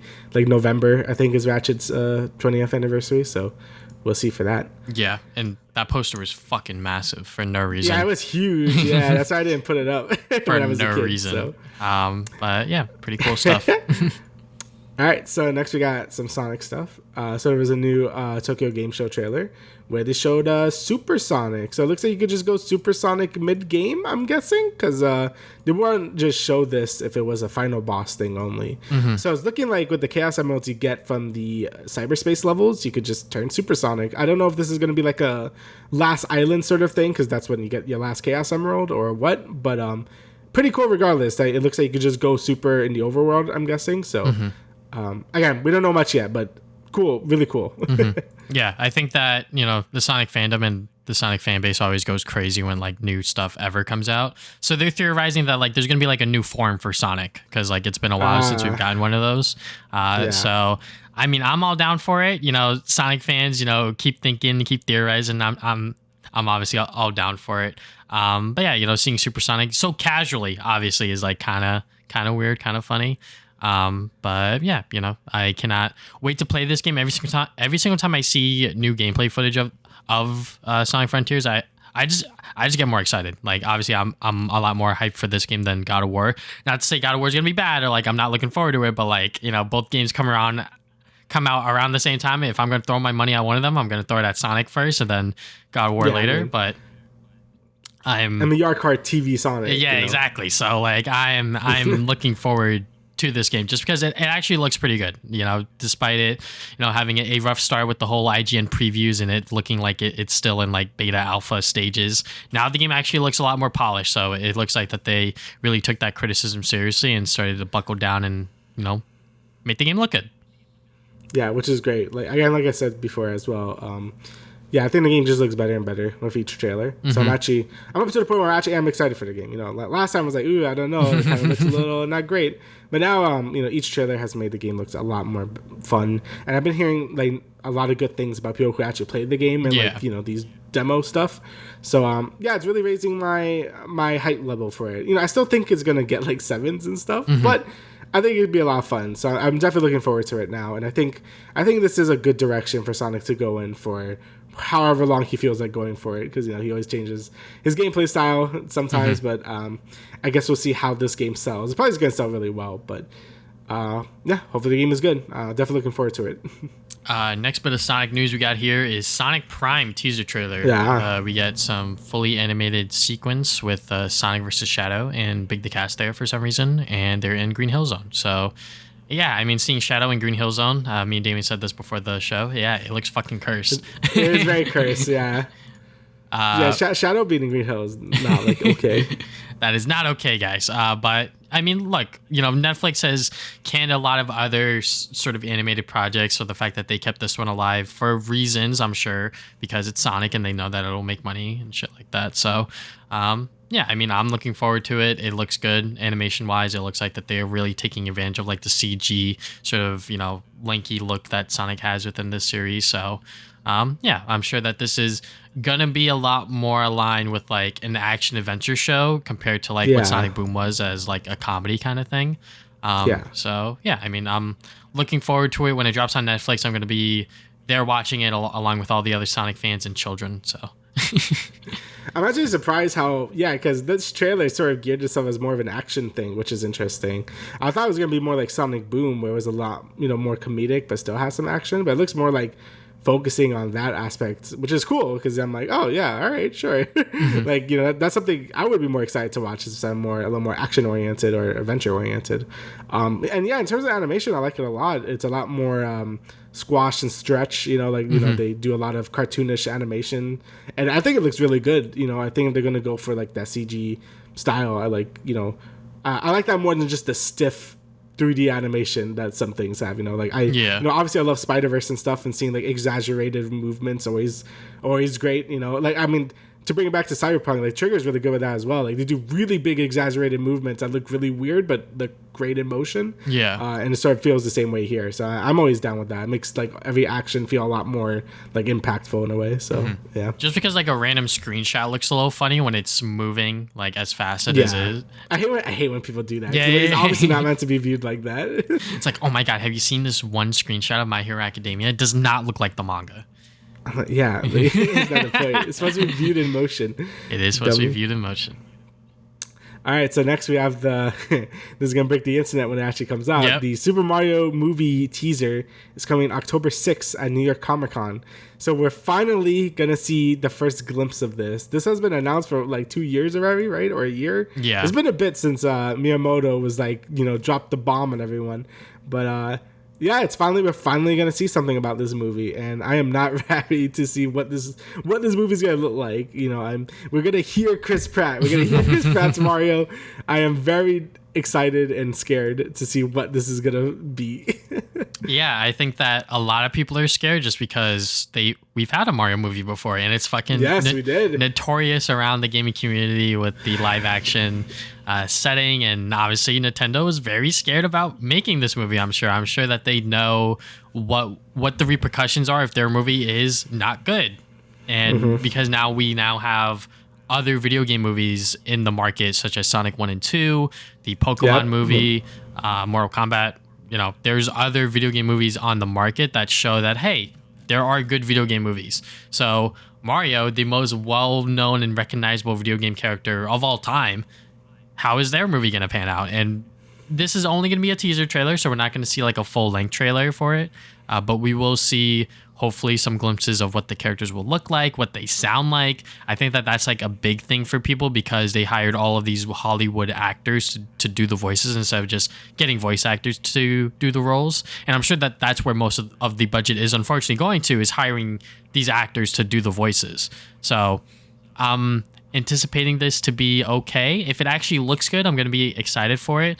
But I think that a lot of people are on the side of like, this shit is not going to be good because they've been very hush-hush quiet about it. But this is Illumination, and they've done the Despicable Me movies and stuff like that. So they have a resume of other projects that they've done before. But I did hear, I know that this is like a rumor, but they did like a test screening and it didn't turn out so well. Bad. But yeah, go on. I was gonna say, I just feel like with Mario, there's like less to really do with him. Like Sonic, he has so many different things you could pull from, from the adventure games, the original game, Sonic CD. With Mario, it's just like you fight Bowser, like I mean, Galaxy has some cool stuff, and that's it. Like usually, it's more about the gameplay than anything. Yeah. So like Mario doesn't focus on story, like unless you're Paper Mario, but even then they ruined that in the other games. So. Yeah, like he's more about the gameplay than anything. So I'm really wondering how they're gonna make a whole ass movie work. Sonic makes sense because he has a lot of like plot lines and stuff to actually do. But Mario, I don't know, man. I don't know. Yeah, I mean, like by next episode we'll see it. So, which is kind of crazy. So hopefully, it'll be okay in my eyes. But obviously, we're just gonna have to wait and see. Yeah. Next bit of news, this was just announced a few hours ago. So Spider-Man Miles Morales is coming to PC. That's pretty cool, especially with the success that they probably saw with the first game. Now they're bringing the sort of 1.5 game with Miles Morales on PC, which is fucking great. I think that Miles Morales as a character is awesome and amazing, not just because of Spider-Verse and everything else that has been coming up with this character in particular, but also just like the game itself is just great. Like Insomniac Games really knew what they were doing with this character, and introducing him in the first game was very smart to sort of pave the way to have Peter Parker be this mentor Spider-Man and have Miles sort of come into his own within this game. And obviously me and Damian have talked about this game before. We both love it. It's a great game, and to see what the community has done for the PC port, just adding different suits and different mods and shit like that. There's like a first person view mod of like the first game, and I was like, this looks fucking insane. So I'm just very curious to see what people are going to do for this game mod wise. Yeah, and it's so like crazy too. Like on Steam, it has so many reviews and stuff. Like it really did well. So it's cool that they're bringing Miles as well, because I think that game is also worth playing as well. It's not as long, but it's still, I think, really fun. I think all the new mechanics they added to that game were super fun, and I hope they bring it back in Spider-Man 2 if you do play as Miles. I think that'd be really neat. But yeah, it was really good. Like if you have a PC only, definitely put this game on your radar and get it, because it's really good. Yeah, and I'm sure that Sony, they're doing this by putting their, first party flagship titles on PC because they know that this will probably trickle into people being like, maybe I should go and get a PS5 or maybe even like a PS4 and, buy their games on there, and they'll become a PlayStation fan, if you will, just by playing the games. I was talking about this earlier with like, now people are going to be like, well, fuck, now I need a PS5 to like get Spider-Man 2 and shit. So that'll probably happen whenever we see more of Spider-Man 2 and whenever that game comes out, period. So. Mm-hmm. All right, so next we have an Iron Man game being officially announced by EA's Motive Studio. So obviously it's scary because like, oh, EA, but it is going to be a single player game. So, hopefully there's no microtransactions or anything too scummy in it. Mm-hmm. But again, with EA, you never know. But again, besides that, we don't really know too much besides it being a single player third person action game, which doesn't really say much because that's most games. But yes, it's supposed to be like that. Honestly, like I really like the Iron Man movie game from like 2007. That was pretty fun. Mm-hmm. Where you just flew around and like shot things. I remember playing the demo of that.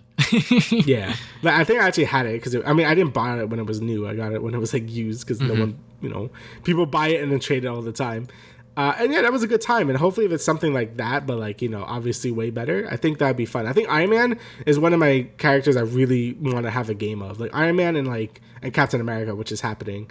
And Thor, like those three. No, actually Doctor Strange. Actually all of them. But Iron Man is definitely on the top. Like Iron Man is definitely like such a cool hero to do stuff with because he could do so many things. He could fly, he could shoot, he has all these different crazy gadgets.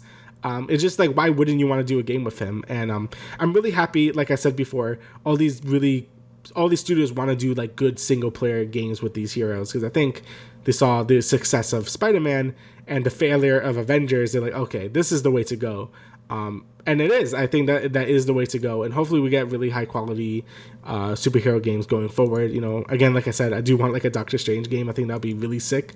But yeah, I guess we have to wait and see. But hopefully this Iron Man game is good. Hopefully there's none of that bullshit EA likes to throw in everywhere. But it's like, oh, here, you buy the season pass and you get like all this other bullshit. Hopefully it's just a great game. And yeah, I just want a good Iron Man game, please. Yeah, I mean, like the most recent Iron Man game is the Iron Man VR game. And apparently that's pretty good on the PSVR and stuff like that. But getting like a traditional video game where you're just playing as Iron Man and going through a story, third person action adventure, something like Uncharted, I'm all down for. I think that we've talked about this again and again, maybe on this episode and previous episodes, but just having these characters, these heroes, them capitalizing on them just making a very good action adventure game outside of the MCU, I think is very, very good. We've seen it done with Spider-Man, obviously, and we've seen it done with Guardians, lesser extent with Avengers, because that game was just not that great because it was a live service game, unfortunately. But now that they've realized that, hey, like maybe we shouldn't do that anymore, let's just make these games kind of thing. Make it all just like a single player, adventure. Say what you will about single player games, but there is still a huge market for them. Me included, I fucking love single player games, and whenever I buy a game, that's the main reason why I'm buying it for. People out there are still buying the yearly releases of like Call of Duty, the sports games, etc. They buy it for the online stuff. But I think that when it comes to outside of that realm and spectrum, when you buy a game, you're mainly buying it for the single player stuff. So hopefully that this will do well. Obviously it is EA, so it is a little scary, but they have done a little bit of good here and there. Obviously, most recently partnering with that guy that did It Takes Two and A Way Out. So hopefully that they'll take those same philosophies and transfer it onto Motive Studios. Next bit we got here, just real quick, is that they have confirmed that none of the Marvel games from the different studios will connect to each other. So this was like a pretty big question that I'm sure the VP of Marvel Games, Bill Rosemann, got, and he was like, these games are all going to be independent from each other, and they are accepting the sort of like multiverse idea, which is great because I really don't want to, have these studios restricted in a sense where like, oh, but like Insomniac Games is doing this thing, so we have to like implement that in our game kind of thing, especially when they're different studios, they're different art departments, having every single game look the same just won't work with different studios working on every single game, So I think that them being independent from each other is a good thing. It makes a lot less confusing for people when they buy, let's say the Iron Man game, and they don't have to worry about, is Captain America going to be in this or some shit like that, So, yeah. Yeah, it just wouldn't work in like a game setting because there's no like main figurehead for like, I guess like the game stuff. Like, obviously the movies, they have like the whole planned out. For games, like, game development is a lot more volatile than movie development. So like things could just happen and you can't just add last minute things. I mean, you can with under heavy crunch, but it's a lot harder to do that than in the movie and stuff. So it just wouldn't work. Like, I was talking to you like right before the podcast, but I'm like, I think that the SlikeR stuff might connect because, that's their own thing they're doing. But if it's not like, the Iron Man EA game's not going to connect to the SlikeR Spider-Man stuff because that wouldn't make sense. So, I think it's better this way. It keeps everything simple, everything self-contained in its own thing. If you start mixing everything together, it'll be a mess. So I think overall, I think this is for the best. Yeah. All right. So next we have a surprise announcement. Video Game Dunkey announced an indie game publishing company, BIGMODE Games. So he did a whole YouTube video about it, just sort of announcing it. He didn't really have much to show besides it exists. He didn't have any game he was publishing anything. And on Twitter, a lot of people are kind of mixed on it. I've been seeing where it's like, well, you probably should have shown something, and I agree. You probably should have shown a game you already picked out that you want to publish. I think that would have been a smart thing to do. But obviously, he's new to this.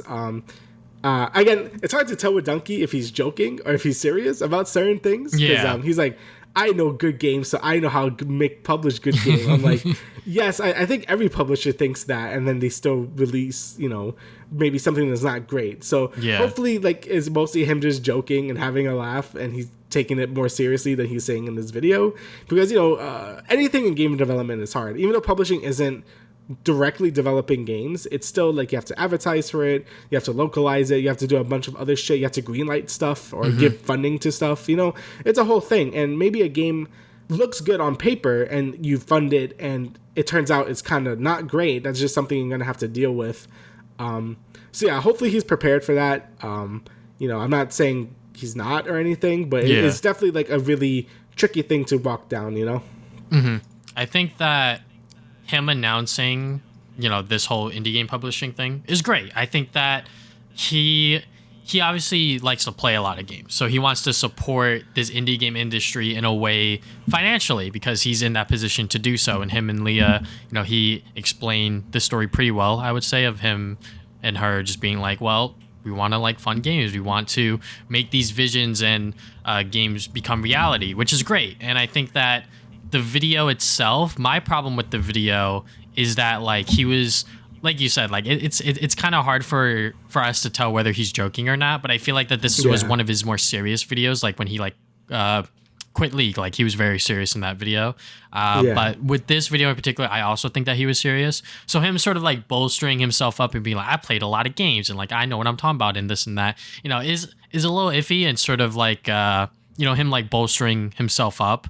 And sort of like stroking his ego, if you will, which was not something that I would have liked to see from someone that's like, I'm trying to like support the industry, maybe be in like a much more humble way to be like, hey, like I played a lot of games. I know what I like, but at the same time, like, I know that he's like not a big RPG guy. So like maybe he should go and get someone within like his friend group or someone that like he really trusts to be like, hey, like, RPG. Like if I was doing this shit, yo, Damian, check out this RPG game that I'm trying to fund.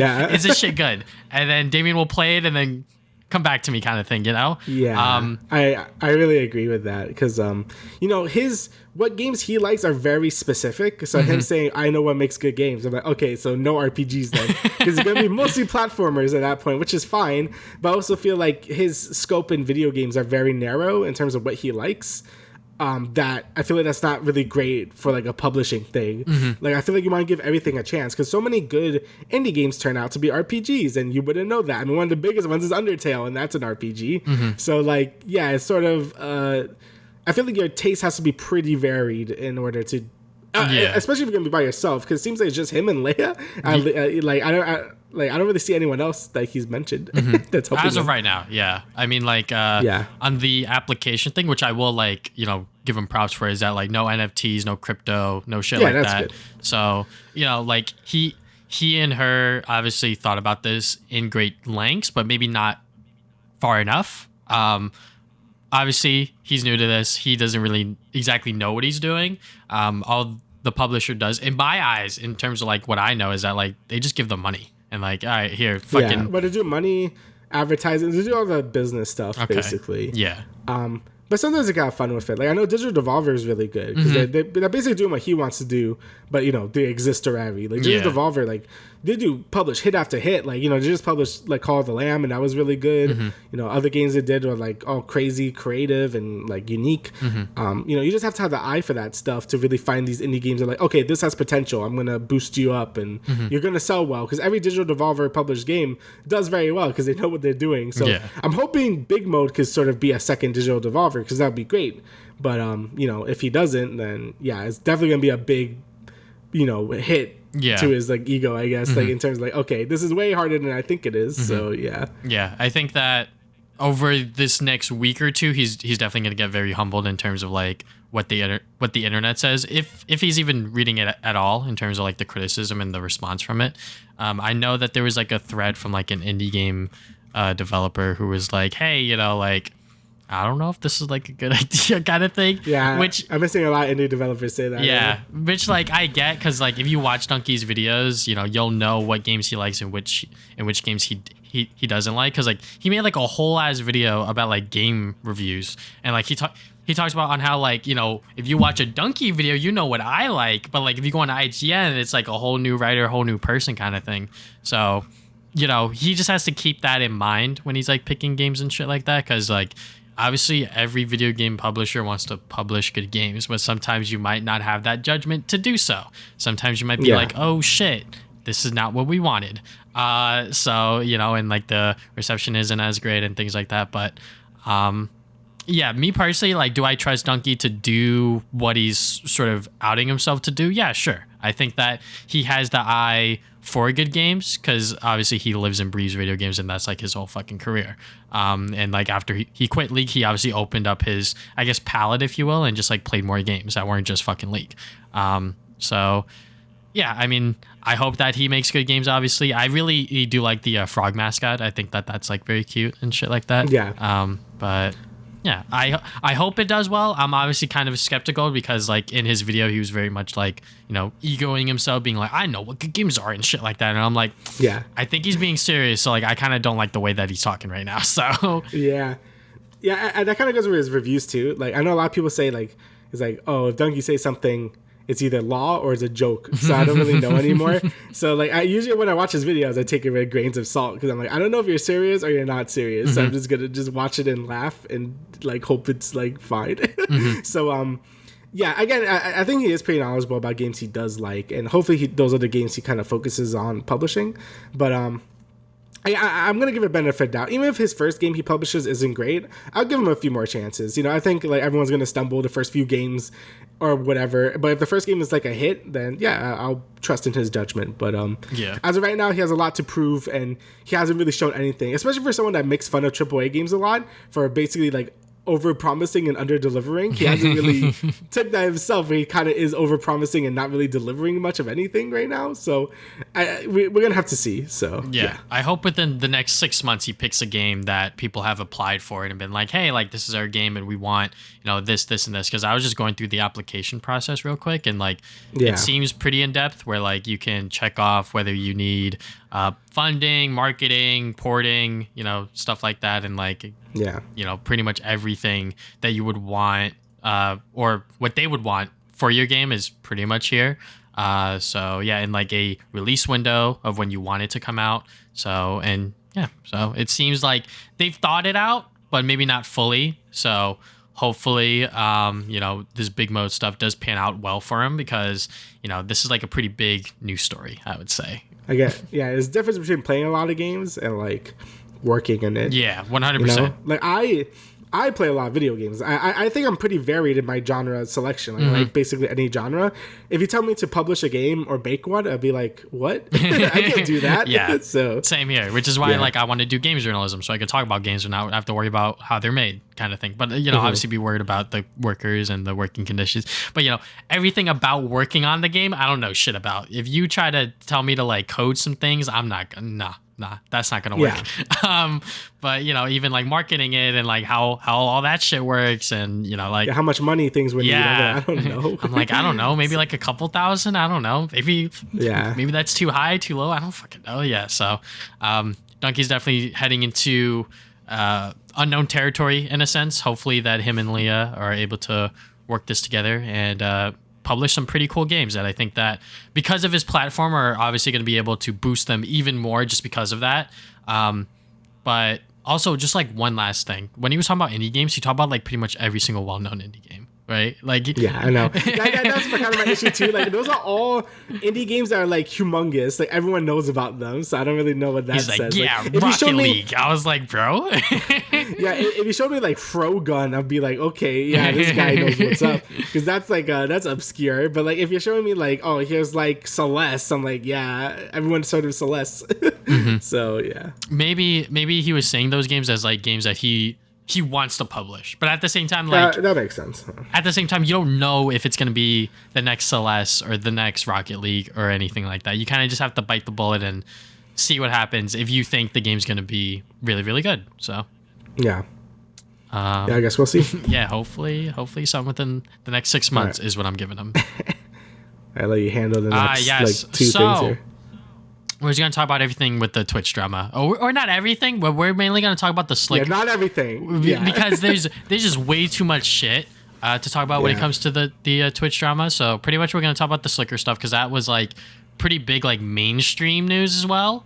With SlikeR being accused of scamming. I'm not going to say he was scamming because that's kind of like too far. But I think he actually did confess on stream that he was like borrowing money and then gambling it and then asking for more money.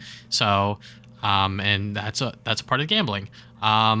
So yeah, I mean, like when this story came out, I was just like, people actually gave him that much money, even when they barely knew him, kind of thing. That was a little sus for me. But also at the same time, when you're in that position of like, you both are like pretty well-known streamers, you're like, well, if he steals my money, I could just out him for it, right? Which kind of happened, where like everyone sort of came out and was like, yeah, he like asked me for money and like he just never returned it. And he also asked his fans, which is like fucking crazy to me, because like you're kind of like abusing your dynamic of power there, where it's like you're the streamer and he's like the viewer that probably has like two viewer Andy kind of thing, But yeah, I mean, like I've never watched SlikeR like as a streamer. I've only known of SlikeR through Yasuo, aka Mo, and like he, I guess now used to do a lot of gambling streams because he was like sponsored and stuff like that. But he was like a pretty big like league streamer. But he just doesn't enjoy the game anymore, and like that's fine. But yeah, I only knew SlikeR through that. So seeing him pop up in like a pretty big mainstream article and sort of mainstream story is a little crazy. Yeah, it really did like sort of went to a whole snowball effect as well, which I want to talk about. But yeah, I feel like this scamming of streamers and like sort of just doing it with the gambling thing, like it was just like a whole thing. Obviously, don't do that. That's really bad. Also, I feel like, well, why would you do that? Like, just just get the money normally. You don't have to scam people. Yeah, and also like he's a streamer, so like if he wanted to just a bunch of money stream like for a few hours, he'd probably make a couple thousand. Maybe I'm overestimating, or maybe I'm underestimating, because like I know Mizkif, which we won't talk about his drama because his drama is like pretty fucking serious. I think like Mizkif, he showed like the amount of money he made in 1 month, which was like 6 figures. But like he said that was like a low month, and I was like, no fucking shot.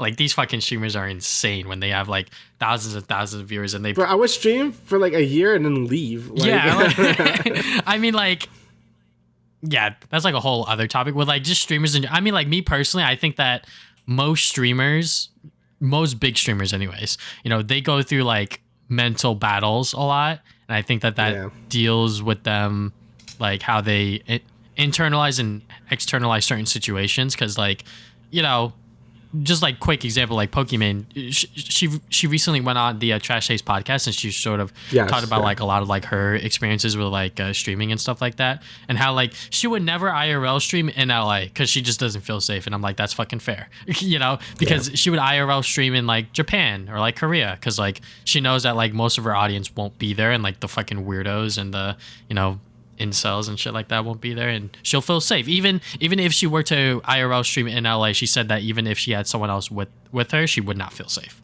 But yeah, I feel like most streamers, they just go through like mental battles because of like the internet and like scrutiny and shit like that for reasons that, you know, is just the internet. Honestly, I think that that's just one of the reasons why they go through all of that shit. And like when you factor in money and gambling and shit like that, like that's just a recipe for disaster in my opinion.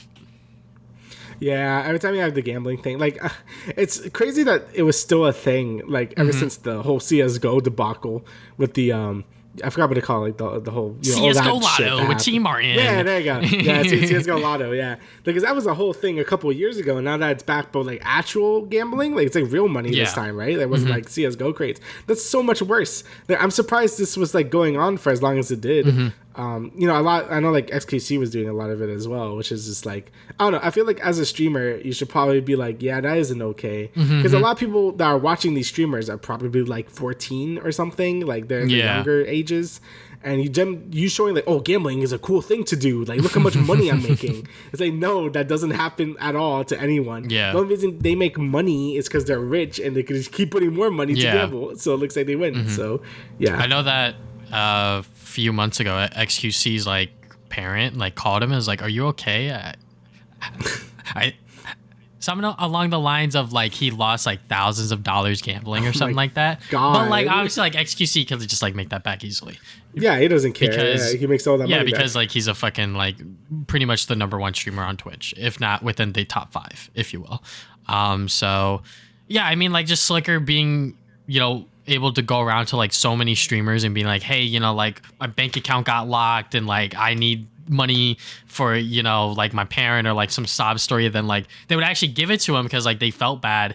And like if I was in that position, I may get scammed. I don't know. I may fall for that. I know that there were some people that were like, oh no, like I can't do it. I know NRG Flex Ninja, or he almost got because like he was in the transition of moving, which was why like he couldn't give him the money. So like I'm sure that when he saw all of these stories, like holy shit, fuck, you know, saved his ass there. Yeah. But yeah, like I don't know, like I feel like loaning like thousands of dollars to like people on the internet that you barely know but are in the same space is a little sus, I think. Even when people within my life like ask me for money, like even if they're like a coworker, friend, even if you were to ask like for that much money, Damian, I'd be like, I don't know, man, I don't know.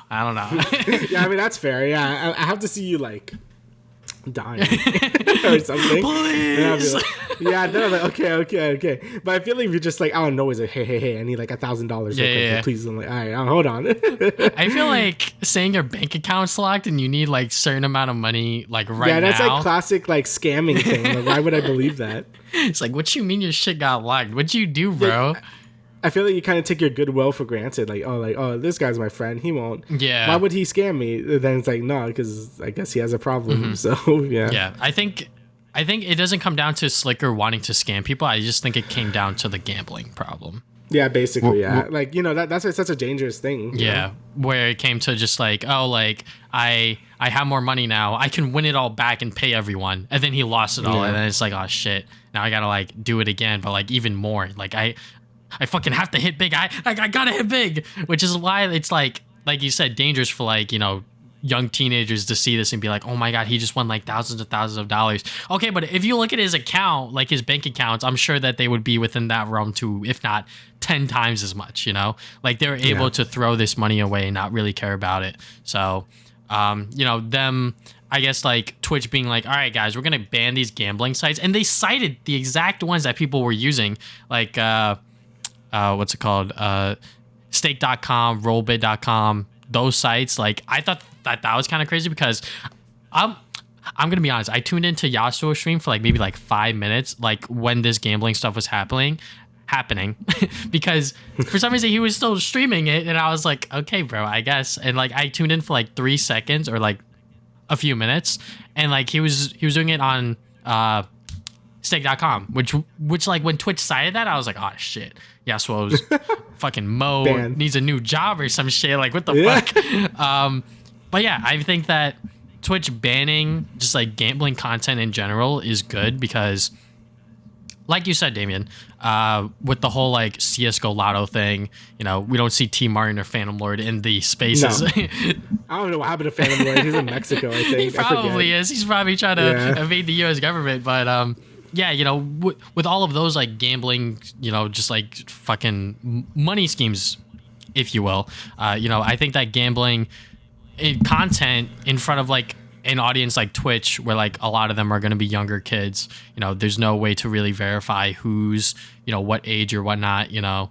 I think that just like getting rid of it in general is like, it's fine in my eyes. I mean, like obviously like I don't consume it, and like at the same time we're both like adults where we know to be like sort of responsible with our money. You know, kids are going to be like, if I take my dad's credit card and I put $100 in, I can make it into $1,000, you know. Yeah, like it's just such an easy thing for a kid to see. I mean, that's why loot boxes were so dangerous. Yeah, like, you know, it's like, oh, it's like a gamified version of it. Like it's like, oh, you get in-game items, but you still got paid the money for it. I mean, I was really like into like the TF2 crates when TF2 was a thing. Mm-hmm. You know, I would spend like whatever like Christmas money. I wasn't like that bad, but I would spend it on some keys to open some crates. I'm like, oh, I can't wait to get Unusual, which is like a fancy hat, and then I didn't get it, and I'm like, oh well, shit, I could have used that to buy a game. So yeah, definitely like, you know, be careful with that stuff. I'm happy loot boxes are finally sort of like being phased out from like everything now, because those were horrible. Now it's FOMO, fear of missing out, with the limited time shops. Yeah, now it's FOMO with battle passes and those limited time shops now. And they're always going to get you some way, but at least that one... You know what you're getting. Yeah, at least you know what you're getting, even though I still think it's bad. Yeah. You know, like loot boxes, I felt were like just straight up like, this is gambling, bro. That's why I hate like gacha games and stuff. Yeah. I'm like, it's just gambling for waifus, you know? Mm-hmm. Like, I'm not going to do that. So, yeah. I need my anime JPEG. Please, Genshin, please. Hey, at least Genshin, you could like move them, right? At least you're like using them. So... But still not great. But yeah, I remember when I was younger and like Pokemon Black and White was out, and I was like fucking pretty much borderline addicted to buying the fucking trading cards. Like I was just buying those like it was nothing. And like it was really bad because I was like, I need this one card, and instead of buying it online, I'm gonna buy like 10 packs to see if I could get it. You know. Actually, I was like that with Hearthstone as well, because I wanted to make a good deck because I was playing the game pretty like consistently, mm-hmm. and you would just spend like so much money and not get jack shit. So yeah, I mean, like, you know, gambling content, just because it's like so easy to show younger viewers to be like, hey, you know, I'm a streamer and I got this much money, I'm gonna put this much money in and see if we win it, you know. And then they keep going and the cycle repeats, because like gambling is like, it's a pretty dangerous thing, and I could see why some people get sucked into it, because it's like when you hit the high, it's like, ah, shit, like I gotta go again, you know, like I gotta you know, hit even bigger and, you know, get even more money and shit like that. And, you know, sometimes you just gotta let it go, even if you think you're gonna hit big, just fucking let it go. But that's why you should always, you know, when you treat gambling, if you go to a casino, always spend that money like entertainment money. Like you put $100 in, and it's like, I'm not getting that money back. Even if I do make money, just act like that you only have $100 and like leave. You didn't have fun, you know? Yeah. If you're there to make money, you're gonna lose because the house always wins, you know? So yeah. Yeah. So I mean, I'm fine with Twitch banning this shit because I wasn't watching it anyways. But at the same time, I see the effects that this can have on the younger audience that Twitch has. So, you know, I don't mind them doing this. Obviously, there's a whole bunch of other stuff that Twitch has been doing, like the 70-30 thing that they did with the payout. Now it's all 50-50, which I think is bullshit. Just like real quick, I think that that's sort of stupid for them to do, because is it Amazon we're talking about? You know, they got Bezos bucks. Like they can afford the 70-30 split to give to the streamers, because streamers work, you know, like whether you want to admit it or not, when streamers are on, they're working. You know, whether they're playing a game for fun or they're playing a game competitively, they're working, because it does take a lot to be entertaining and good enough at a game on stream. 100%. Yeah. Yeah, you have to be on at like I'd be on 100% of the time, you know? It's like at work, you could be like, oh, whatever. I don't care. No one really gives a shit. But like when you're a streamer, you have to be like happy and energetic and shit, or else people notice right away, you know? The people notice if you have low energy on the stream because it's like, why you're sad, you know? Like, so yeah, people will notice. So, or if you get big enough and you're just able to sort of just like cruise or whatever and just like do whatever. Like I know, I don't watch a lot of Hassan. But I know Hassan, you know, he just goes through like the news cycle and just like talks about it and reacts to it. Political. Yeah. So, you know, he's doing that, but like that's just like his niche and that's how he came up on Twitch. So, dude, that's crazy. I would be so miserable. I mean, but that's what he likes. That's what that's true. That's what he likes to talk about, which is why people go to his streams because he's able to bring that knowledge. And, you know, when you watch a pro player, you know, you can tell when they're playing bad and it's not fun when they're playing bad. So, yeah, you know, I think that them doing that sort of 50-50 split now, a little bullshit. So I agree. But last thing we're going to talk about here is G2 CEO Carlos faces backlash after partying with Andrew Tate. He later apologizes. Oops. Oopsies, guys. It looks like me partying with a well-known, very polarizing negative figure in the space is not a good thing. So yeah, at first he was like, I'm not going to apologize for, you know, okay. So here's the exact tweet. No one will ever be able to police my friendships. I draw my line here. I party with whoever the fuck I want. So yeah, obviously that was not good. And then he later apologized and was like, all right, guys, I'm going to take Just kidding. All right, guys, my bad. You know, I realized that was not, you know, a-okay thing to do, so he's now taking 8 weeks of unpaid leave following that. So yeah, and even people that are part of G2 or within the space that G2 operates in, such as League of Legends European Championship sort of casters and personalities sort of came out and was like, bro, what the fuck did you just say? And you know, people again being like, fuck Andrew Tate, because Andrew Tate is a fucking garbage. Yeah. He is a piece of shit and a misogynistic, and he once again influences the younger crowd of younger crowd of men, which is very, very dangerous. And I feel bad for women even our age that are trying to date, because I'm sure that some of them follow Andrew Tate for reasons that I don't fucking know. But yeah, you know, and you know, them being like, oh yeah, like, you're a fucking idiot, Carlos, you know? So what do you think, Damian, before I go on to the next thing? Basically, I think it's really deserved that, you know, he's getting let go, and like, you know, because, you know, him just saying all that stuff and be like, oh no, just kidding. I'm like, yeah, all right. Like, because Andrew Tate's like a massive piece of shit. So, you know, just don't do that. You know, and if you're partnering with someone like that, that means you probably share their views as well. You know, it's not like the people that are freaking partnering with Jeffrey Epstein, like, you know, probably share the same views, you know? So it's like, yeah, don't do that. Yeah, you know, I just think it's so easy to not get canceled. Like, just don't hang out with like garbage people. Yeah. Easy, you know?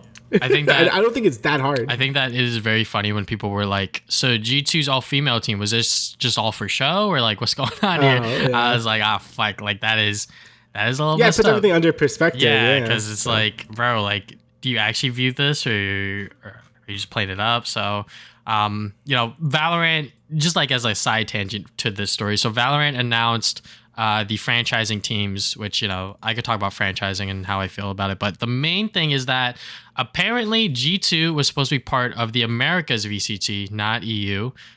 Despite them having a EU team, they were supposed to be part of the Americas franchising spot. And there's only 5 North American teams, so I believe they were going to be part of those 5. And unfortunately, because of the recent stuff that happened with Andrew Tate, Riot pulled out. And because of that, they were apparently going to pick up the XSET roster for Valorant, which is like the top 3 best Valorant teams in North America. And because of that, now they are not going to do that, obviously, because they're not part of the franchising. So now those players are all going to be spread out and sort of just have to go on their own ways. And that team, that roster may not ever play together again within the same infrastructure and everything. So that sucks, especially since because, you know, like they were going to stick together, apparently. And now that this VCT stuff, which like franchising, this way of franchising, I think is a little dumb, especially since because North America Valorant has so many good teams, so many good players, so many good rosters. It's like you're limiting it to 5 North American teams. How is this going to be? I guess it will be like the most competitive where like every single team has a chance of beating everyone kind of thing. But at the same time, there's not a lot of like competition. Because I feel like that there could easily be 10 teams within Valorant that can beat anyone kind of thing. Yeah, I mean, that makes sense. Usually it's like Korean, right? Yeah, because like right now, I mean, like Brazil most recently just won like the world's equivalent to Valorant. So like maybe I'm like hyping them up too much. But as of right now, like NA is like pretty good at Valorant. You know, we'll see it in a few years from now. But NA is finally good at something. But yeah, I think that franchising like in and of itself, it just limits the talent pool that can compete at like a tier 1 level, especially since because they're limiting the team so much. But you know, I get why they pick these teams for North America: 100 Thieves, C9, EG, NRG, and Sentinels, because those are good organizations, you know, to have represent your league in particular. You know, if they had G2 in there, that would have been a little sus, especially since, you know, the Andrew Tate stuff happened so recently. So, but yeah, you know, we'll see what happens with the whole Valorant franchising stuff, because I am still very much against with franchising in esports, because I feel like that it just limits teams and organizations being complacent and just sort of like filling rosters just to fill rosters. Because that happened with League of Legends franchising. Like if you look at the beginning of franchising for both North America and EU, the teams are different.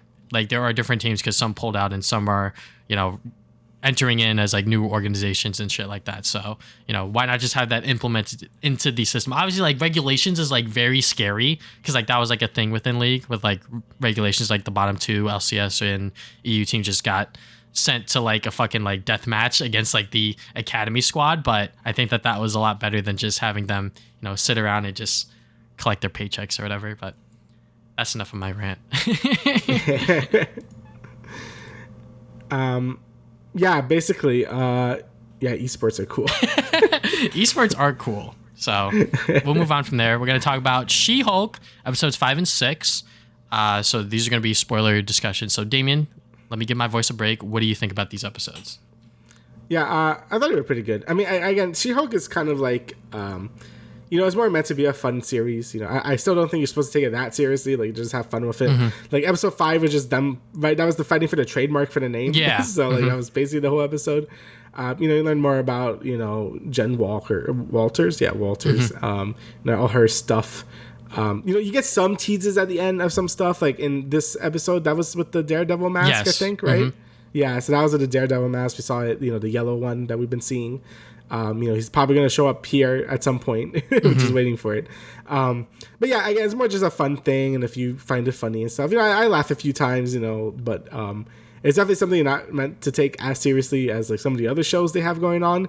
But I still think it's cool to sort of see like how the MCU and all these wacky heroes sort of like interact with like, I guess, a more real world setting, I guess. Like, oh, this is just how people are living their lives. Like, some dude is just immortal. He just keeps killing himself to get away from stuff. Like, I thought that was pretty funny, actually.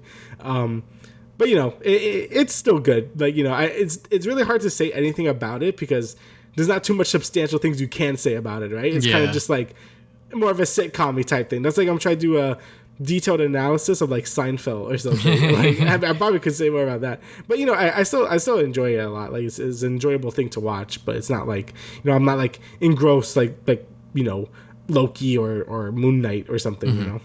Yeah, definitely. I think that She-Hulk episode 5 was pretty fun just because it was like, oh, like, what's this aftermath with the trademark thing? Because that was like very interesting. So seeing like that, I guess, like court case play out was pretty cool. And also her sort of, you know, discover that like people view her as two different people with like Jen Walters and She-Hulk. And that's a little bit played into this 6th episode with the whole wedding thing, which like people are a little upset about, me included, just a little bit. I'm not going to be like, you know, like this episode is like complete bullshit or whatever, because like I could see why the writers wrote this episode in, because like, you know, they're trying to, you know, keep people on the edge of their seat for when Daredevil was going to show up, because they teased it at the end and then they were like, all right, now they're gonna think he's gonna show up next episode, which I thought too, because I'm a fucking idiot. And then it was like, Yeah, it's like, and nah. then it was like, oh, it's a wedding episode. All right, I'm gonna still watch it because I'm, fuck it, whatever. But like, the episode itself, like, it definitely played into like her being like, oh, like her friend Lulu doesn't want her to be She-Hulk because it'll take the attention away, and she was like, oh, but like, I don't know, it's kind of thing, Yeah. So I mean, it's still a fun show. It's still, playing it into that sitcom thing with the whole fourth wall breaking. I like that within episode 6 they were pretty much straight up like, yeah, this is gonna be the unnecessary wedding episode because weddings just happen randomly, and I'm like, okay, yeah, I guess so. Yeah, I guess so. But yeah, the whole other plot line with the guy with like the many different wives or whatever that he was like faking his death with, that shit was just so funny and stupid. I was just like, what the fuck is this? Just fucking jump off the fucking roof. Oh my lord. Yeah. Yeah, it's kind of a weird part where I'm like, I think I enjoyed the B plot more just because it was funny. Yeah, for once the B plot was a little more interesting, but the whole thing at the end with them, I guess, like teasing like there's like this whole like plot around like them trying to get like her blood or whatever, which is still a thing. So and also like that quick scene with them going on like the QAnon sort of shit or whatever, like that website. Right. Oh yeah, the Reddit thing. Yeah, I'm like, what was this? Yeah, because I saw like the upvote downvote thing. I'm like, is this like Reddit? Like, like they're canceling her. Like they want to kill her. I'm like, oh my god. Yeah, what the fuck? That shit was kind of crazy because it does mirror reality in a sense, because there was that recent story with the QAnon guy who like killed his family. Yeah, stuff. That shit was a little. Yeah, I heard about that. I saw that because it was a I just really off tangent or whatever. There was like this not Reddit. It was some Reddit thread. It's like, oh my god, like my father just killed my whole family. I'm like, okay. I'm like, all right, that's bullshit. And then I look in the comments, like, holy shit, that was real. I'm like, oh my god. So yeah, that was pretty awful. But yeah, I guess it makes sense to like sort of touch on those things. I mean, the MCU has been getting more into the real life issues, which makes sense. The comics didn't really shy away from it that much either. Like, with the whole thing with Captain Falcon, Winter Soldier type stuff, when they were dealing with the whole racism and all that stuff, which felt fitting for that show. Mm-hmm. This one kind of dealing more with a misogynistic and like incel type deal. Like that also makes sense. Mm-hmm.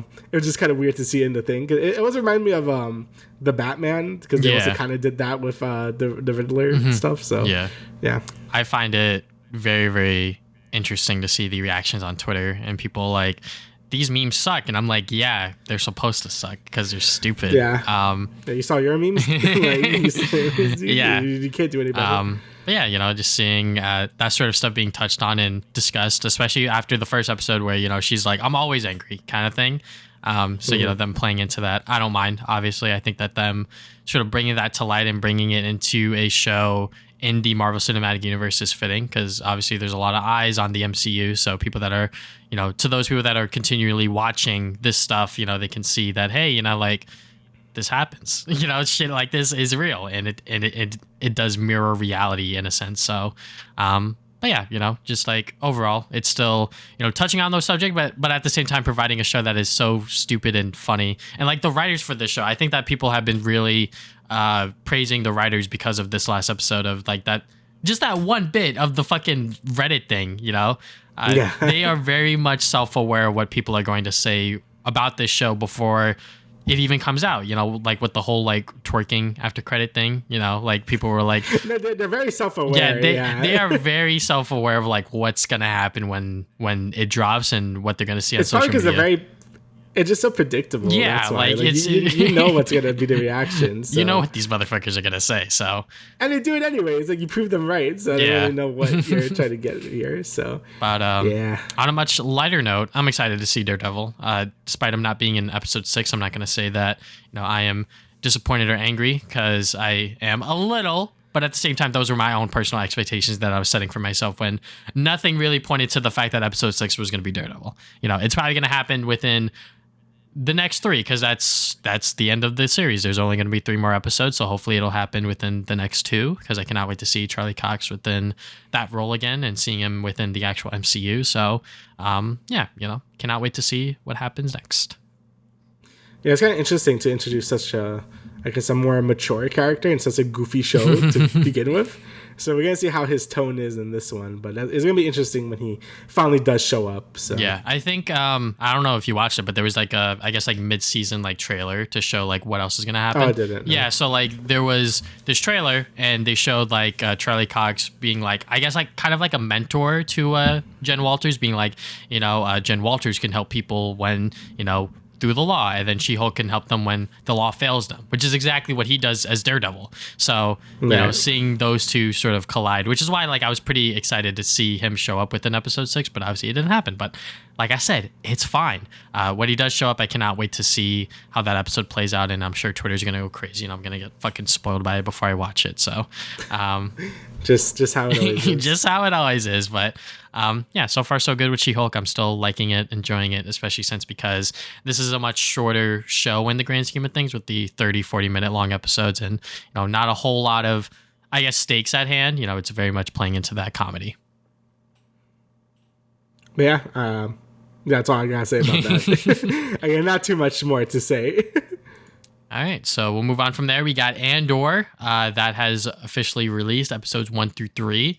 And we were wondering why all 3 episodes dropped, but now it makes sense because all 3... It's one big episode. Yeah, it's pretty much one big episode. So spoilers for this as well. We're going to talk about it. Me and Damian are not the biggest Star Wars fans, but we will try to give our insight and our opinion on the show. But yeah, I think focusing a show on Cassian Andor is very cool, very interesting, because I think that he is definitely my favorite character within Rogue One, next to the other female protagonists.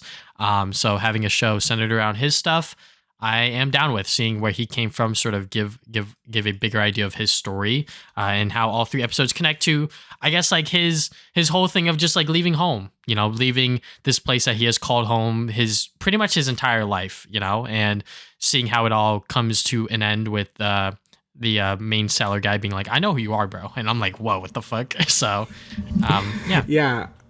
Yeah, it makes sense that this is one big episode, because just watching it like one episode and then 2 episodes, I'm confused. Like, what's happening? So, but once the final episode happened, I'm like, okay, now everything makes sense. So it really is just one big episode, so kind of view it like that. Again, I haven't watched Rogue One since it came out, so I kind of forgot everything, but I don't think it really matters that much. Like, I know what happens to him, and I know what he does, so I think that's good enough to start with, but I don't remember any of the other characters. I remember the robot, and I remember the guy that did The Force is With Me, The Force is With You. I remember him, but that's about it. But yeah, I don't really think any of that really matters too much. I think the show does a good job sort of introducing you to everything. And honestly, the thing that really pops out in my mind in this show is how much darker it is in terms of like tone. It makes sense because this is a show. I'm pretty sure without the Resistance, I'm pretty sure like the Resistance really got big like during this time, and his actions in Rogue One really set off like the events of the original trilogy to begin with. Mm-hmm. So basically there's like no hope, right? It's just like the Empire just kind of owns everything at this point, even though you don't see the Empire, which I kind of like. It mostly deals with like these own corporate police people.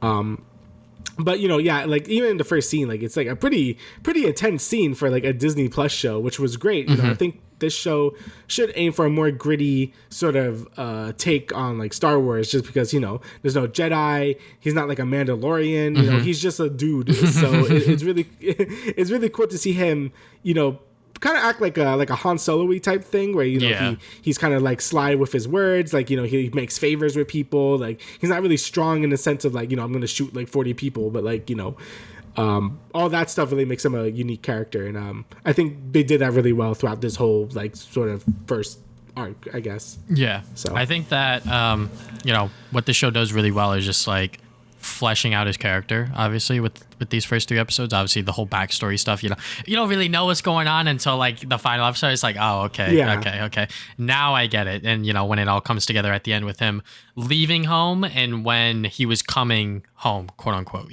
when he was younger. So having these 3 episodes together obviously makes sense. And I think that the first scene, like you said, very much sets everything up, where it's like he just fucking killed like these cops kind of thing, and I was like, let's fucking go. Like, having that be in a Disney Plus Star Wars show, I'm all down with. I feel like that they were able to get away with a lot more, I guess, violence and action within Star Wars, because it's Star Wars, we got blasters and shit, but I think that within Kenobi, when like that that trooper got like sliced in half. That shit threw me off. I was like, what the fuck just happened? I was like, holy shit, yeah. But yeah, you know, a very strong start for these first 3 episodes. Some people are comparing it to just as good as The Mandalorian because of, you know, it's like action and sort of like its suspense.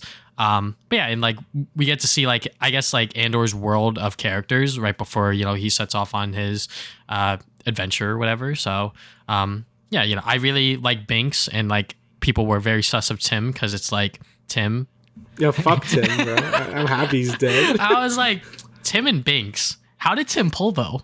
And then like at the end of episode 2, my girlfriend put it together. She was like, wait, is he a traitor? Because like they started saying like, who knows that like Andor is from like I forgot what it was called. Yeah. Cass. Yeah, fucking hell, I forget. Like Cassian or something. Yeah. I forgot what it was.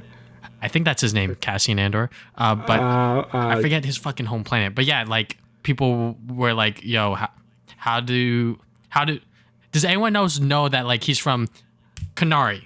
Kenari. Yeah. So like I was like, oh, okay, so like who's the traitor? And like when Tim died, I was like, all right, cool. Sussy. Yeah.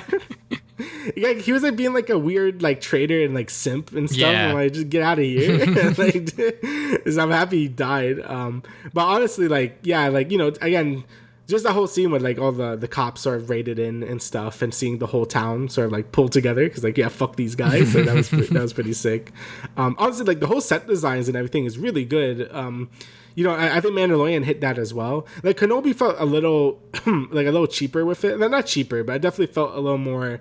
It could have used more of a budget. Like this one, I definitely felt like it looks really good. Like I think they really set the ambiance of everything. Like especially the first scene, like with the rain and then like the bright neon signs and stuff. Like, that was really good. And just like the weird planet he's on. Mm-hmm. Everything like just looks really good. And you know, same goes for the acting as well. Like I think the acting is really good. Like when he was looking at the droid and like the droid tried to tell him something, but like his not mom was like saying stuff and like yelled at her. I mean, that was really good. Like, you know, so yeah. Yeah, I think that you know, his world of characters, we were introduced to them obviously very briefly for just these 3 episodes before he, you know, dipped off, and I'm sure we probably will see them again before the series ends because he said that he would be back, but we don't know how much that holds true. But yeah, you know, I very much liked the way that this show took action and sort of, you know, I like it when action serves the purpose for the story. You know, like him killing those 2 officers in the beginning. You know, he was in that situation and he had to do what he had to do. A brother had to do what he had to do. So he did what he had to do. And then in the second part where like he caught like that officer guy, I forget what his name is. Me and my girlfriend called him the fucking like Ben Shapiro looking ass motherfucker. Because he looks like him. No? He looks more like, I don't know if you ever watched Psych, but he kind of looks like Lassiter from Psych, but like younger. I didn't show Kofi because Kofi watched Psych.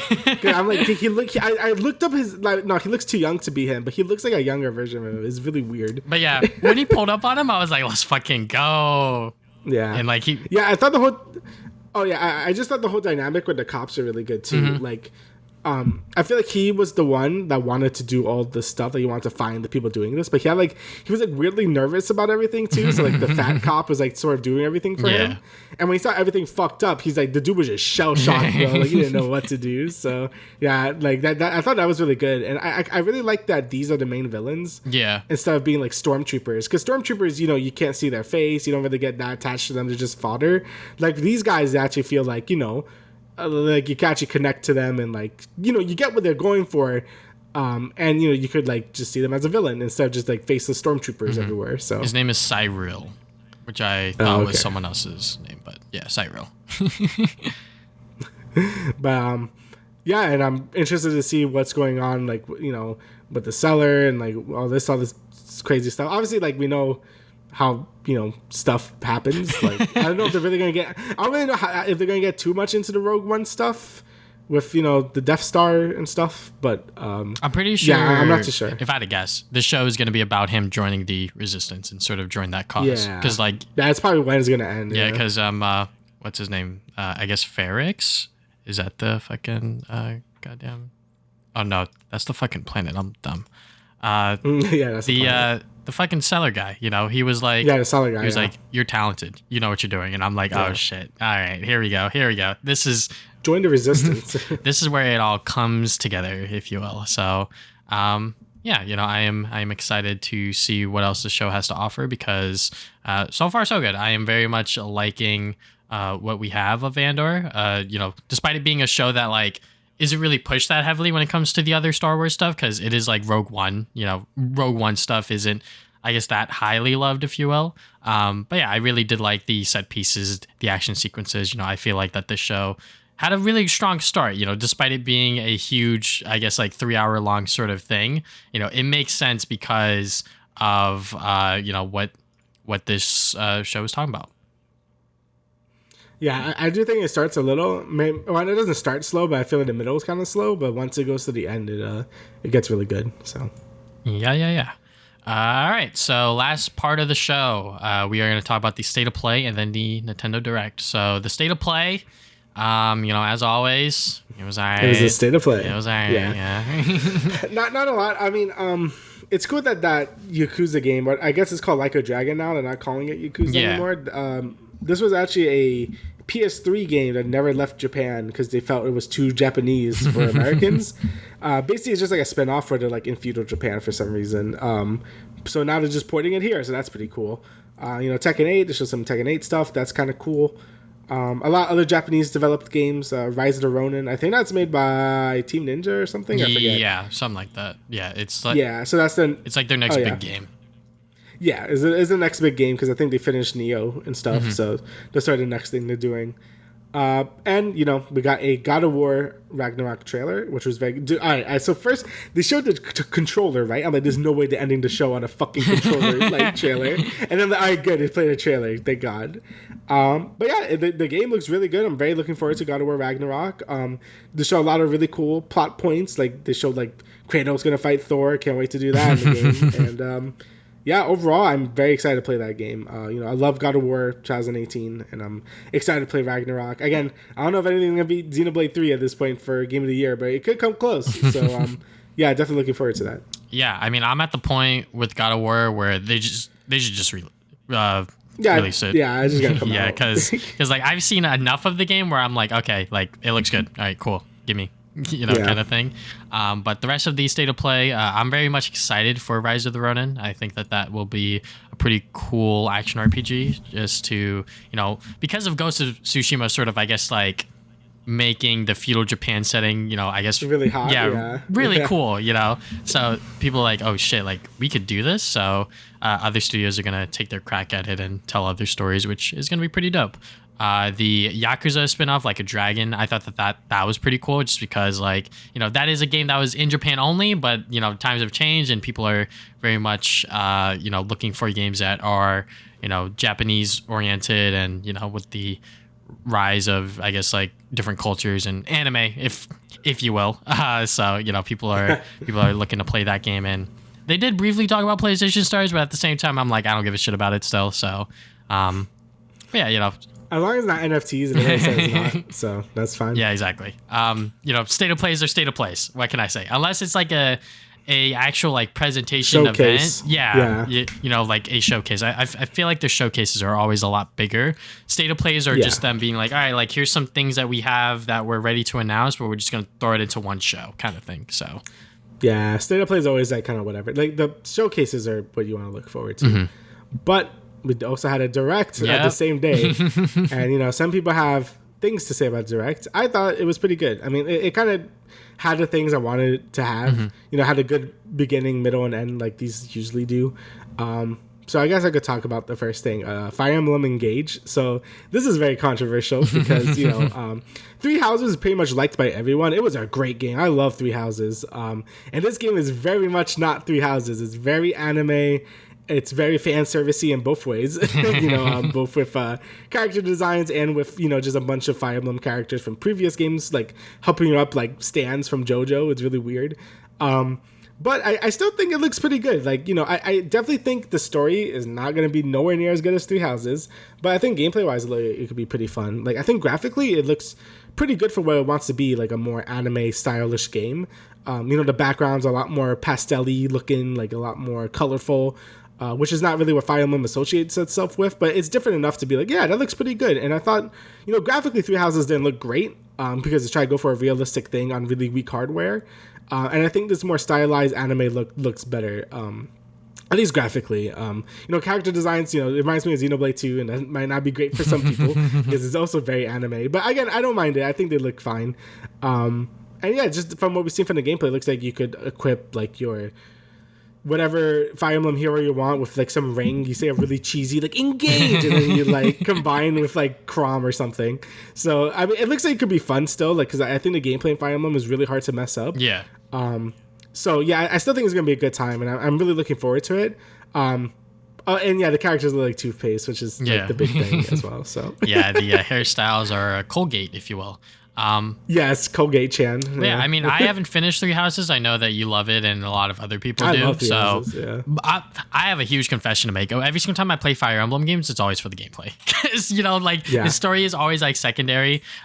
Which is why when I was playing, I mean, that's kind of how it felt too. Like, yeah, like Awakening and Fates, Shadows of Valentia. Like I think they're, you know, the stories are good enough to like read through and like have a good time. But, you know, yeah, it's mostly for the gameplay. And I think Three Houses was the first one where it's like, okay, I think the story actually is really good. Which is why I haven't finished it, because I'm like, I should really like go back and like actually listen to like what's going on. Because once fucking Sakurai spoiled the game, like the second half, I was like, oh shit, like that's cool. And I was like, fuck, yeah, I should restart that. But anyways, you know, Fire Emblem Engage, it looks good. I mean, I'm not, you know, I really like Awakening. That's like one of my favorite Fire Emblem games, if not my favorite, and definitely one of my favorite 3DS games. So when I played Fates, you know, I was a little disappointed because I was like, I don't know what's exactly going on here. They did clean up some of the gameplay mechanics, but they also took away some of like the OP stuff that I was doing before within Awakening. So I was like, I don't know if I want to keep playing. But anyways, I mean, I felt the same way. Like Fates was kind of like a step back. Mm-hmm. I mean, we're both kind of newer Fire Emblem fans. We both started with Awakening, I'm sure. And, you know, Fates was kind of a step back. But Shadows of Valentia was really good. And then, yeah, Three Houses was fantastic. So, you know, I'm hoping this one's good. But it looks like it could be a Fates situation where it's like, you know, it's too weeby for some people. Yeah. But we'll see. Yeah, personally, I don't mind it. You know, obviously, I fucking watch anime and I like anime. But, you know, in a video game where it's literally just the game, you know, we'll see what happens. I think that it is interesting that they're doing fan service with the past Fire Emblem characters being like JoJo stands or some shit or whatever. Yeah, so apparently this was leaked forever ago, this game, along with the character. Apparently this was supposed to be an anniversary game, but it just didn't happen. So that's probably why there's so much fan service to begin with. But it looks like they're just making it the next mainline Fire Emblem. Because it's also been leaked that they're going to remake another Fire Emblem game, just like Shadows of Valentia. Is going to be, I think, the one with Roy in it, the Game Boy Advance one. Game Boy Advance one, Because that was also, that was a pretty credible leak. Because they basically, everything that was said in this game is basically what happened. So, yeah, I guess that's going to happen at some point. But yeah, it looks good. I'm looking forward to it. You know, more Fire Emblem is always good for me. I love it. Yeah. So it's going to come out January 20th, 2023. Yeah, it's so soon. Yeah, that is so soon. I don't get it with Nintendo and RPGs. They're like, all right, guys, so here's this new RPG. It's going to come out in less than 6 months. Be prepared. But it's because I think there's a thing. I hate Nintendo fans because they don't understand stuff. Because it's like, why there's so many RPGs? Fire Emblem and frickin' Xenoblade are both made by two separate studios, and like people don't understand that. Like Fire Emblem is made by Intelligent Soft, and Xenoblade is made by Monolith. Like they could do their own thing, and they make their own stuff during all that waiting time. The reason why you don't see an F-Zero every year or like a Star Fox is because that's made by Nintendo first like party stuff. Like I forgot what they're called, like R&D or whatever. Mm-hmm. And they're busy making Splatoon, Animal Crossing, Mario, Zelda, and Pikmin. Like that's what they do. You know, I'm sorry they don't like put those licenses to anything else. Like they did it with F-Zero, not F-Zero, Star Fox, and then it sucked with Star Fox Zero. So they're like, okay, guess we're not doing that. So it really depends on what Nintendo Platinum wants to do. yeah, sorry, Platinum. Like that one wasn't a hit. Same thing with Kirby. Everyone's like, oh, too much Kirby, but that's because Hal does it, you know. So yeah. And also like, anyway, Kirby's not that hard. Yeah, and Kirby's not that hard. You want to talk about Kirby? We can talk about Kirby. So yeah, they're remaking Return to Dreamland. Yeah. So that's cool. I mean, I love Return to Dreamland on the Wii. But I think it's good. I'm surprised this game hasn't had the same conversation as The Last of Us, because The Last of Us is also like a 10-year-old game. This is also like a 10-year-old game. I think a little older, like maybe 12 years. But you know, it still looks good. You know, you could get it on Wii U if you want. No one has it on Wii U, but you know, the glow up isn't like as big as something like Last of Us, and it's $60, and it looks like they're just adding. Oh, you can use the mech suit. Like that's cool. Yeah. But I still don't know if it's like gonna be worth that. I'm gonna buy it because I'm a loser and I love Kirby and I love Return to Dreamland, but I also don't know if it's gonna be super worth it if you have played the game before. But yeah, I think Kirby super fans are gonna buy it anyway, which is me. And I really like the game to begin with. But yeah, I still think it looks good. Like I do think the game looks good, but I don't know if it's like Last of Us levels of like, wow, that's a huge graphical improvement, you know? So yeah. Yeah, I mean, I love Return to Dreamland as well, but I think the reason why Nintendo gets away with like remaking or reporting games from the Wii/Wii U onto the Switch is because they're Nintendo. Like they're just able to do whatever the fuck they want. Like they navigate on different rules compared to the other studios, which is why like when Last of Us Part 1 was announced, obviously there was that camp that was like, oh, I'm excited for this shit. And then there was other people that were like, do we really need this shit though? You know, kind of thing. So, I mean, Return to Dreamland Deluxe, fuck it, I'm in. Like, I don't care. I'm probably going to wait, honestly, just because, like, I'm probably still going to be in class and shit. So I'm gonna wait until I'm done, and then I'll splurge my money on everything that I want. But, yeah, there's going to be a new mecha ability, which is kind of cool. I thought that was, like, really dope just to have, like... Yeah, it looked cool. Kirby in, like, a fucking mecha suit. I was like, that's nice, you know? People were talking about on how King Dedede just looks vastly different from the original game, which is very funny because he does. He changes his design like every game now. It's really weird. I don't know why. I do hope they actually port 3D Triple Deluxe and Robobot as like a 2-in-1 package. That'd be pretty cool. Yeah. Because those games are also great, and might as well just put them on Switch as well. I know it's because this is Kirby's 30th anniversary. But still, that'd be cool to have both of those games on Switch as well. But yeah, I mean, I still don't think it's probably worth $60. Same thing how I think Last of Us Part 1 isn't worth $70. They should be way cheaper than they are. But, you know, if you're super fans or you never played the games before, I still think it's worth it. Because, you know, you're going to buy them anyway. I love Kirby. I'm going to buy it. So, you know, I'm part of the problem. So, yeah, overall, I think it looked pretty good. Yeah, definitely looking forward to it. Yeah, so there was a lot of farming. There was a lot of farming games. A lot of farming games. Do you want to talk about them or no? There's not much to say besides nothing. Wait, was that one? I mean, Harvestella, I don't think Harvestella's here, but Harvestella still looks cool. That was one they announced a while ago that Square Enix is making. That was on like Various Day Life, which is like, what a horrible name. But it looked pretty cool. Again, also made by Square. Square's been pumping out a lot of games. And yeah, it looks good. I actually like got reminded of this game. I'm like, maybe I should see some reviews of that. I love farming games. I love Stardew Valley. I love Animal Crossing, Slime Rancher. Like, I think games that are just like kind of just chill and just like play it and farm and make money. I'm down with that. And if you have RPG mechanics, it's like, ooh, yeah, that's pretty sick. But I think it's just the oversaturation that made people kind of mad. So I understand. But I still think people went a little overboard. I'm like, yeah, okay, it's a lot, but like, I'm not like that mad about it. Oh my god, this direct sucks. There's too much farming. Yeah. But yeah. Anything else? I want to talk about Pikmin. Pikmin. Yeah, Pikmin. Yeah, Pikmin. I want to talk about Pikmin. So, I forgot the direct was happening because I was driving to college, and then like one of the group chats that I'm a part of, they were like messaging stuff about the direct, and I was like, oh shit, yeah, Pikmin 4, let's fucking go. So yeah, I mean, Miyamoto talked a little bit more about Pikmin Bloom because I guess the app isn't doing so well because it's fucking Pikmin, obviously. So like people probably don't know about it. But it's pretty much just like a walking add-on. You know, you can see your steps, where you walked before, this sort of timeline. You know, there's a lot of cool features on it, but is it for me? Hell no. But Pikmin 4, finally, we get something from this fucking game that Miyamoto said back in like 2015. 10 years later. 2015, he was like, yeah, we're like almost done with it. Ready. Yeah, I was like, what do you mean you're almost done with it, bro? Like, come on. But yeah, you know, Pikmin 4, it is finally announced for 2023 release window.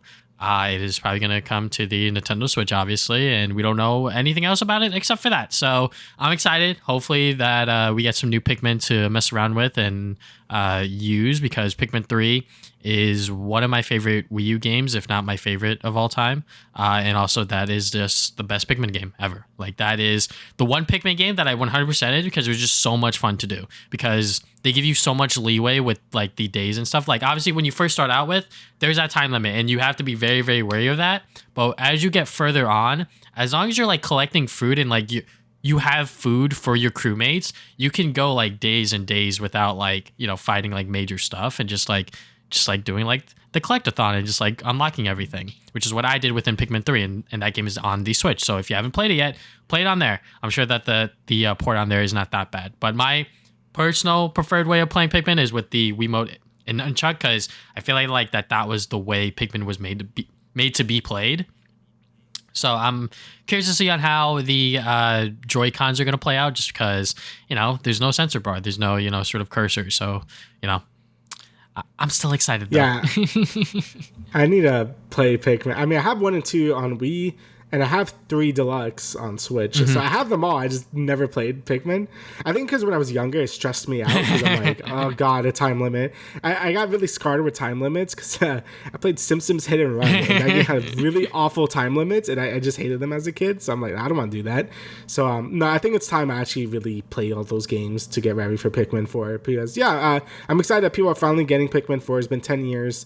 Miyamoto said it's supposed to have like a new camera angle. Like you're gonna see it like a more third person type of style. Okay. So that's kind of cool. But yeah, besides that, we don't know too much more besides that. Yeah. Besides coming out next year. So yeah, definitely looking forward to that. I'm happy Pikmin fans finally got something after years of waiting, and mostly because Miyamoto just kept saying it's coming, and then it never happened. So yeah, I mean, like, you honestly have like the best versions to play the first 2 Pikmin, because the Wiimote and Nunchuck combo. The new play control. Yeah, it's just so good, so good. So yeah. Just excited for Pikmin. Yeah, I gotta whip out my Wii U again, fucking all dusty and shit. So I guess another surprise thing that I was like, oh, I guess that's happening is Octopath 2. I really like Octopath 1 a lot. I think it kind of fell off at the end because it did a good job sort of having the 8 playable character thing. But when it was time to bring everyone together, it kind of felt not great. But I still think the art style is absolutely amazing. The music is fantastic. I love the battle system. So having a sequel is like, yeah, that's pretty sick. And this particular part of Square Enix has really been pumping these games out. You know, they just did Triangle Strategy. Again, horrible name. But they did Triangle Strategy, which I also heard was really good. And now they're doing Octopath 2. And before that, they did Bravely Default 2. So yeah, they've definitely been pumping out some pretty good RPGs. So definitely going to check out this game as well. Just so many JRPGs, man. Like there's been a lot that I've been really interested in. Obviously, Xenoblade 3 took me fucking an eternity to beat, and I still want to play like Soul Hackers 2. I don't know if I'll get to that, but maybe I will. I don't know. But yeah, there's been a lot, but yeah, either way, Octopath 2 looks good. That surprised me, and it's coming out like really soon. Yeah, so, February 24th, 2023. So. I guess I'll do these 2 platformers real quick. So we got It Takes Two coming to Switch November 4th, and SpongeBob the Cosmic Shake, which is brand new. I'm assuming 3D platformer set in the SpongeBob universe. So I guess the Rehydration collection did pretty well to warrant a Rehydrated? Yeah. To warrant a brand new game, which is pretty cool from THQ Nordic. So yeah, I mean, it's going to be on all platforms, obviously. It's not just going to be on Switch, but they announced it during this Direct. So, it's going to be on previous generations. It's going to be on PS4 and Xbox One. So, that's pretty interesting. But, yeah, I mean, a brand new SpongeBob platformer I'm down with. Yeah, honestly, like I know people still like to doom and gloom, like there's no more 3D platformers, but the last few years have been fantastic for the genre, like since like ever. Like, you know, Ratchet, Psychonauts, Crash 4, this, you know, a bunch of remakes like, you know, Pac-Man, Klonoa, like, you know, there's been a lot of like comebacks with the 3D platformer genre. I know Klonoa isn't, but whatever, I include them anyway. with the 3D platforming genre. So it's kind of cool to see it, you know, come again with SpongeBob here. Because, you know, I played the Rehydrated for Battlefield Bikini Bottom. It's good. You know, it's very much like a PS2 platformer from what I remember. So it's cool they're going to make a new one. Probably with new controls and more modern feeling stuff. But yeah, looks like it's gonna be a good time from what I've seen from the trailer. So yeah, it's probably gonna be a lot of newer references that I won't get though. So I'm pretty sure that they're just gonna take from like the memes that have popped up recently and stuff like that. Probably. But according to Wikipedia, this is a conceptualized as a spiritual sequel to Rehydrated. So yeah, that is pretty cool. The project was greenlit following the commercial success of that game. So exactly, look guys, when you support remakes and you support remasters and collections, that just shows, hey, look, we want more of this. So because it did well, now we get this sequel. So that is pretty dope to see that it is still being played out even within 2022, 2023. So yeah.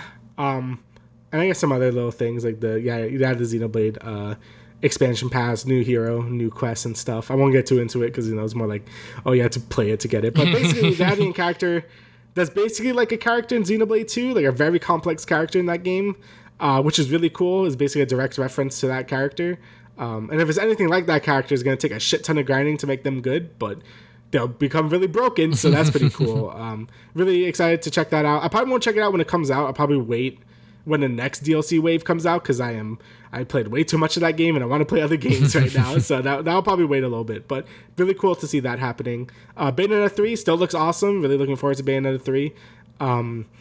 Just the game looks great. I love those type of stylish action games, DMC, Bayonetta. Yeah. Shit's great. So definitely looking forward to that. And I think Platinum kind of needs a W because Babylon Fall was absolute garbage and no one cared about it. So I do think Platinum needs that W right now. Yeah, I mean, like Bayonetta 3, this is a game that we've been waiting for years and years and years. So the fact that it is now coming out so soon, we are a month away. It's going to be pretty cool. I cannot wait to actually finally play this game. And, just like with Fire Emblem, I really don't know the story of these games. They're... Oh, I don't either. That story is a fucking mess. I don't know what's happening. They're all over the place. But obviously the combat and the hack and slash elements are what make up for it. So I cannot wait to see on how this game plays out. I'm sure it's going to be more of the same with some new mechanics and some more fun things to it. So, this game was announced in fucking 2013, 2014. So the fact that we're finally... It was officially announced 2017. My apologies, but it was fucking forever. Yeah, it was a long time. So now that we're finally getting around to Bayonetta 3 is exciting. Next thing I want to talk about quickly is the Switch Online expansion pass. We get more N64 games and some good ones. So for 2022, by the end of this year, hopefully, we will get Pilot Wings and the first 3 Mario Party games, all 3 from the N64 era. Yeah, and I think that these are going to have online play or something like that. Oh, hell yeah, dude. Oh, let's go. So hopefully, that'll probably be very, very fun to those that have never experienced the greatest Mario Party games probably of the entire series. So the Mario Party 2 is just like a 10 out of 10. So yeah, those Mario Party games are just really, really dope. And then for 2023, we got Pokemon Stadium 1 and 2, 1080. Hell yeah, dude! The multiplayer in that game, the mini games. Hell yeah. And then we got 1080 snowboarding, Excite Bikes, and GoldenEye 007. That's crazy. Well. That was very surprising because that is a Rareware game. So the fact that they were able to work something out with Microsoft and be like, hey, you want to, have this game on your virtual thing, go right ahead. So those will come out sometime next year. So hopefully those will be pretty good as well. Oh, my apologies. Mario Party 3 will come out 2023, but the first 2 will come out by the end of this year, which is still good. All right, so I guess really the last really big thing, unless you have anything else to say. Nah, I'm good. I guess we'll talk about Zelda. Yeah, so Zelda finally got the name Tears of the Kingdom, so that's what it's actually called now. Mm-hmm. It's gonna be weird not to call it Breath of the Wild 2 because I've been saying that for like 3 years at this point or something. So yeah, Tears of the Kingdom, next Zelda game, coming out like May or something. It was like May something. Yeah, May 12, 2023. Yeah, there you go. Honestly, again, all these I'm very excited for this game because I love Breath of the Wild, but all these trailers for the game really is just Link free falling and then that's it. Like they show him he like lands on like a green goblin glider and then that's it. Like I don't know what's going on, but it still looks really good and I'm very excited for it. And finally it's coming out next year. Breath of the Wild was like, again, one of my favorite open world games ever.